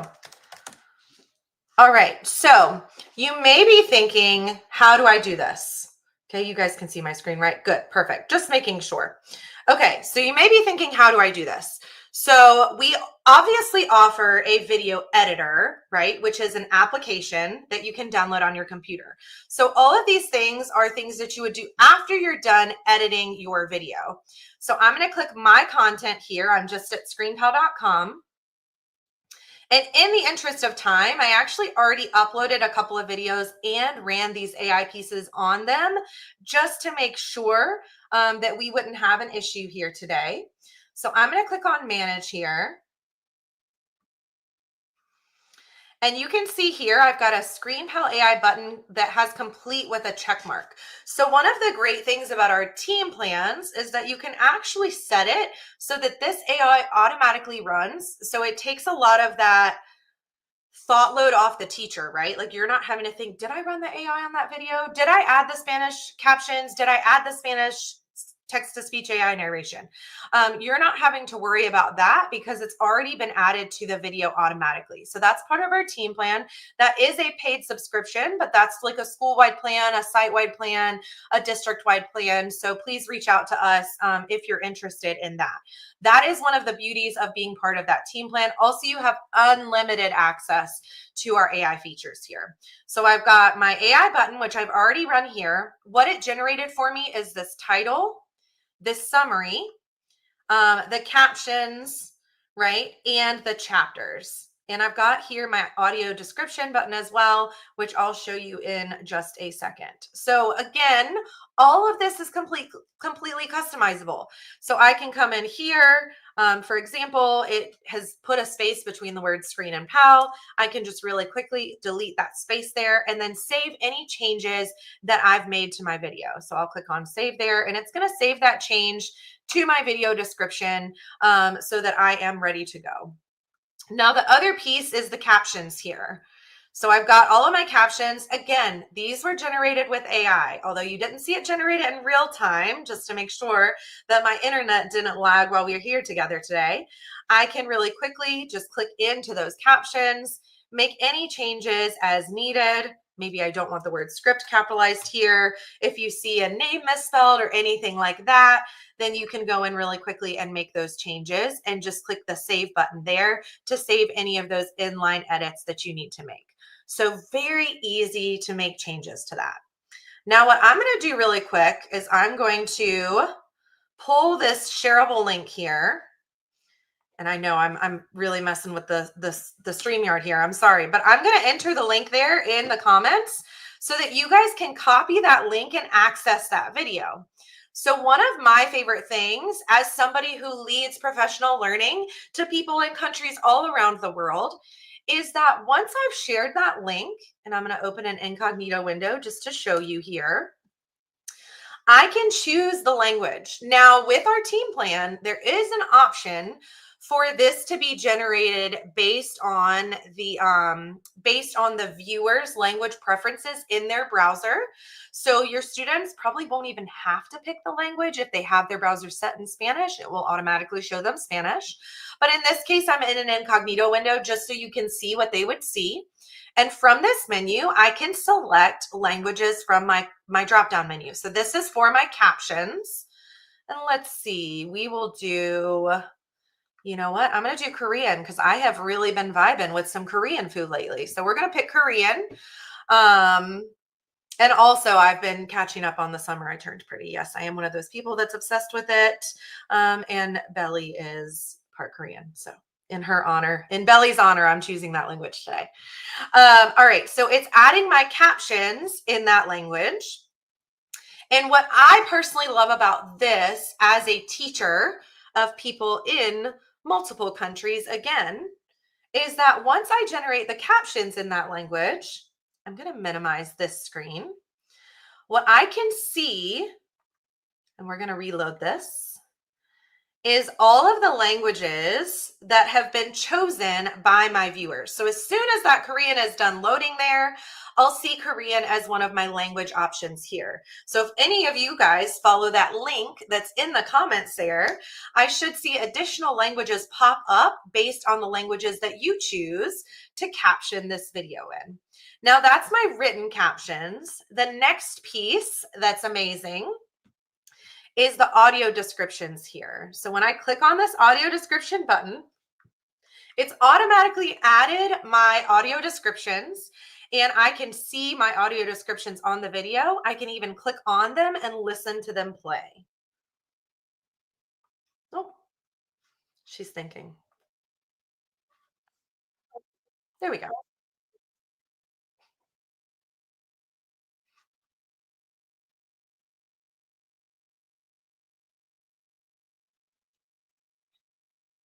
So you can really hear those audio descriptions happening there. And it's describing everything that's within the video. So again, it's a separate track, right? So I can just click on that audio description button and view and unview those audio descriptions and hear and mute those audio descriptions as needed. Now, the last piece that I talked about today is the text-to-speech AI narration. So all the languages that have been chosen here are listed. So I went on and ran them in German and Spanish. I'll select Croatian just because I haven't run it in that language yet. And you can select between a female or male voice. Okay. I'm going to pick female since my original narrator for this video sounds a little more feminine. I'm going to click on generate here, and it's going to generate that text-to-speech AI narration for my video. So I've done this for our webinar videos in 5, 6, 7 different languages. And all my viewers have to do, it's the same link for everyone. So that same link that I copied and pasted into the comments there is the link that you would share with your learners. And then they can access that video in multiple languages. So if I pull back up this incognito window here, there we go. When I select my closed caption button here, so it did my Korean captions, but I'm going to select German since I already ran that. Oh, it's thinking. But when I have this button here, I can see that my AI has translated the video info, and I also have my text-to-speech AI narration included. So just that simple. And I've got that available for all of my students, all of my learners to be able to see that content in their chosen language, as well as listen to that content in their chosen language. And again, the beauty of that is it's all the same link. So we've got here those different languages that I picked. I can now choose Korean from that drop-down menu, which I just added as we were talking together. I'm not having to go to a translator to get that video. I can just select a narrator's voice and then generate those text-to-speech captions in that chosen language. So just that easy for me to make my video content accessible to all of my learners in my classroom. This is great too as a teacher, because a lot of times we talk about parents or guardians being learning coaches with their students. Now you're not worried, right, about whether or not the parents can also learn that information. Your parents can be true learning coaches with your students because they can also listen to that video, watch that video, learn with their students in their preferred language. So really easy to do all of that there. Oh, and there goes my Korean. So just that quickly, as I was sitting here talking about how much I love it, I've already got my Korean text-to-speech AI narration. So just that easy, I can play my video here.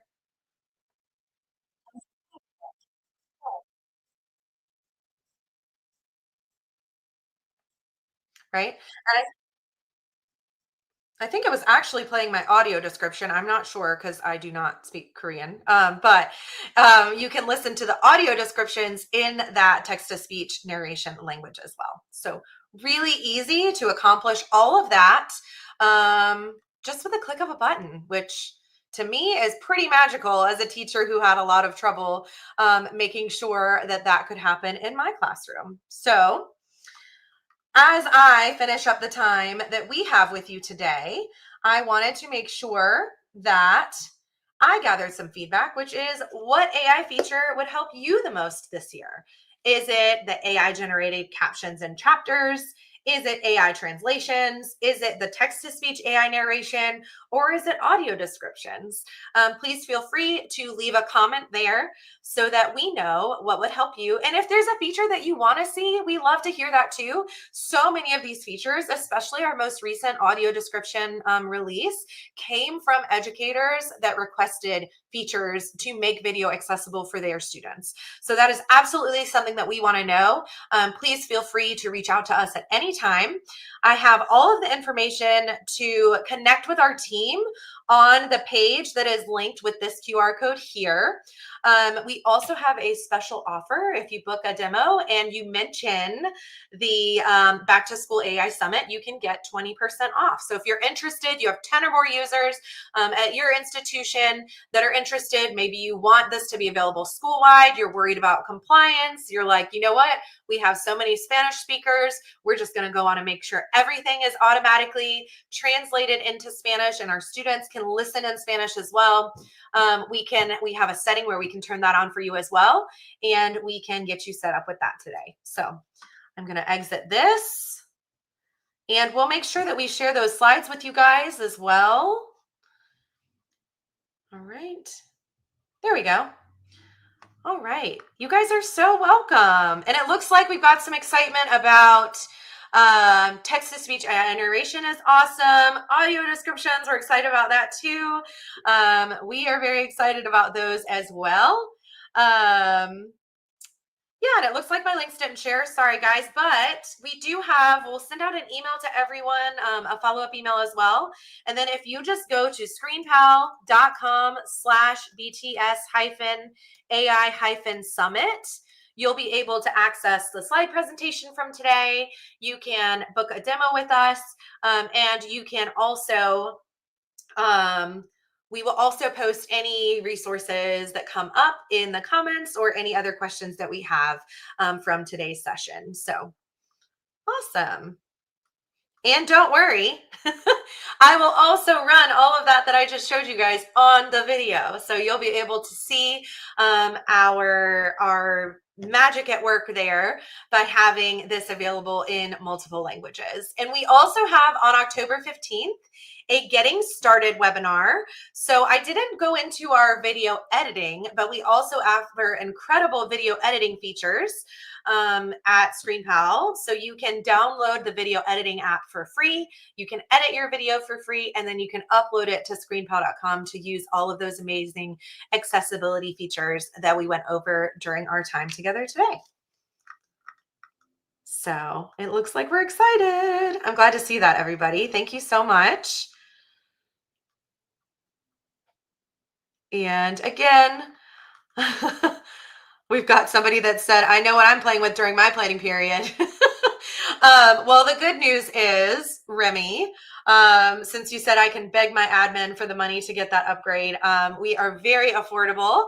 I can say that it is less than a cup of coffee.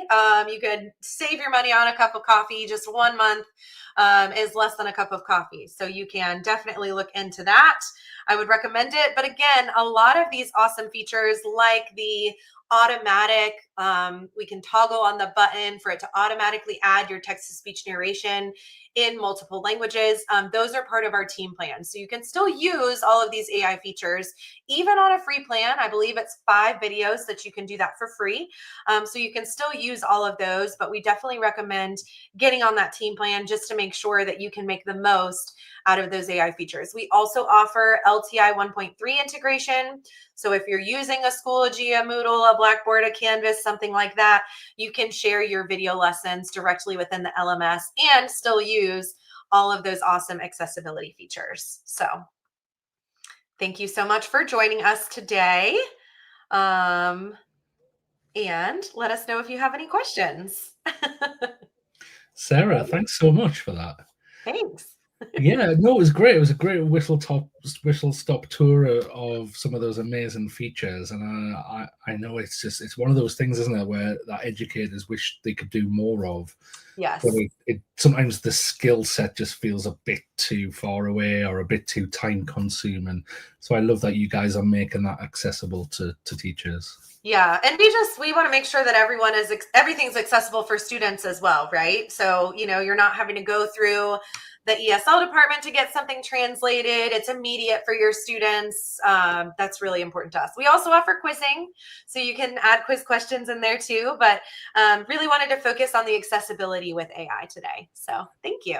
Awesome. Thank you so much. And yeah, please do get in touch with Sarah and ScreenPal and to get that extra information and that deal.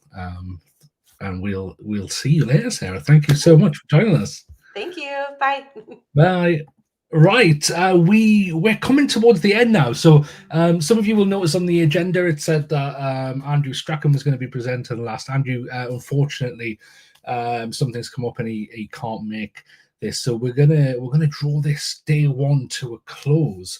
And so I just wanted to share a few things with you as we do that. So as you know, I said earlier that we will be given one lucky person who registered a copy of the book, and I have the winner now. So the book that a lot of our presenters have contributed to, over 100 educators have contributed to this, and a lot of the tools that you see at the top of the screen right now have got offers in here. So if you're looking for more offers, you will find them in there. And the winner of this book for day one is Amy Gledhill from York College. So I don't know if Amy is still on the call or not. If not, we'll get in contact with her. Amy, if you are there, send us an email with your address and we will get that book out to you as soon as possible. We're going to be giving another book out tomorrow, Wednesday, and on Friday. So if you haven't registered, please do at this link here, summit.theeducatorsAIguide.com, or scan that QR code. And if you've stumbled across this, because I've put it out live on LinkedIn and YouTube, and you haven't registered, please do register. You will get a chance to win the book, and you will get reminders and updates throughout the week. And those all-important emails from contributors if they want you to have their slides, any links, any resources as well. So you need to be able to register in order to get those. I just want to say a big thank you to those who are making it possible for me to do this whole week for you for free. I think you can probably agree that the caliber of speakers and the caliber of presentations, if you saw this in a live setting, would probably cost your school quite a hefty fee. So it's amazing that these companies have allowed us to do that. So thank you to Brisk Teaching, Everway, Grammarly, Magic School, QuizGecko, School AI, ThingLink, Toddle, Google for Education, and ScreenPal, who you've just heard from. And we'll also be introducing a few more of our partners as the week goes on. And talking as the week goes on, join us exactly the same time tomorrow. So that's 2 p.m. British time, 9 a.m. Eastern time in the United States for our keynote from Jaden. Jaden Schaefer is one of the foremost reporters on artificial intelligence, with the #1 podcasts in the world around artificial intelligence.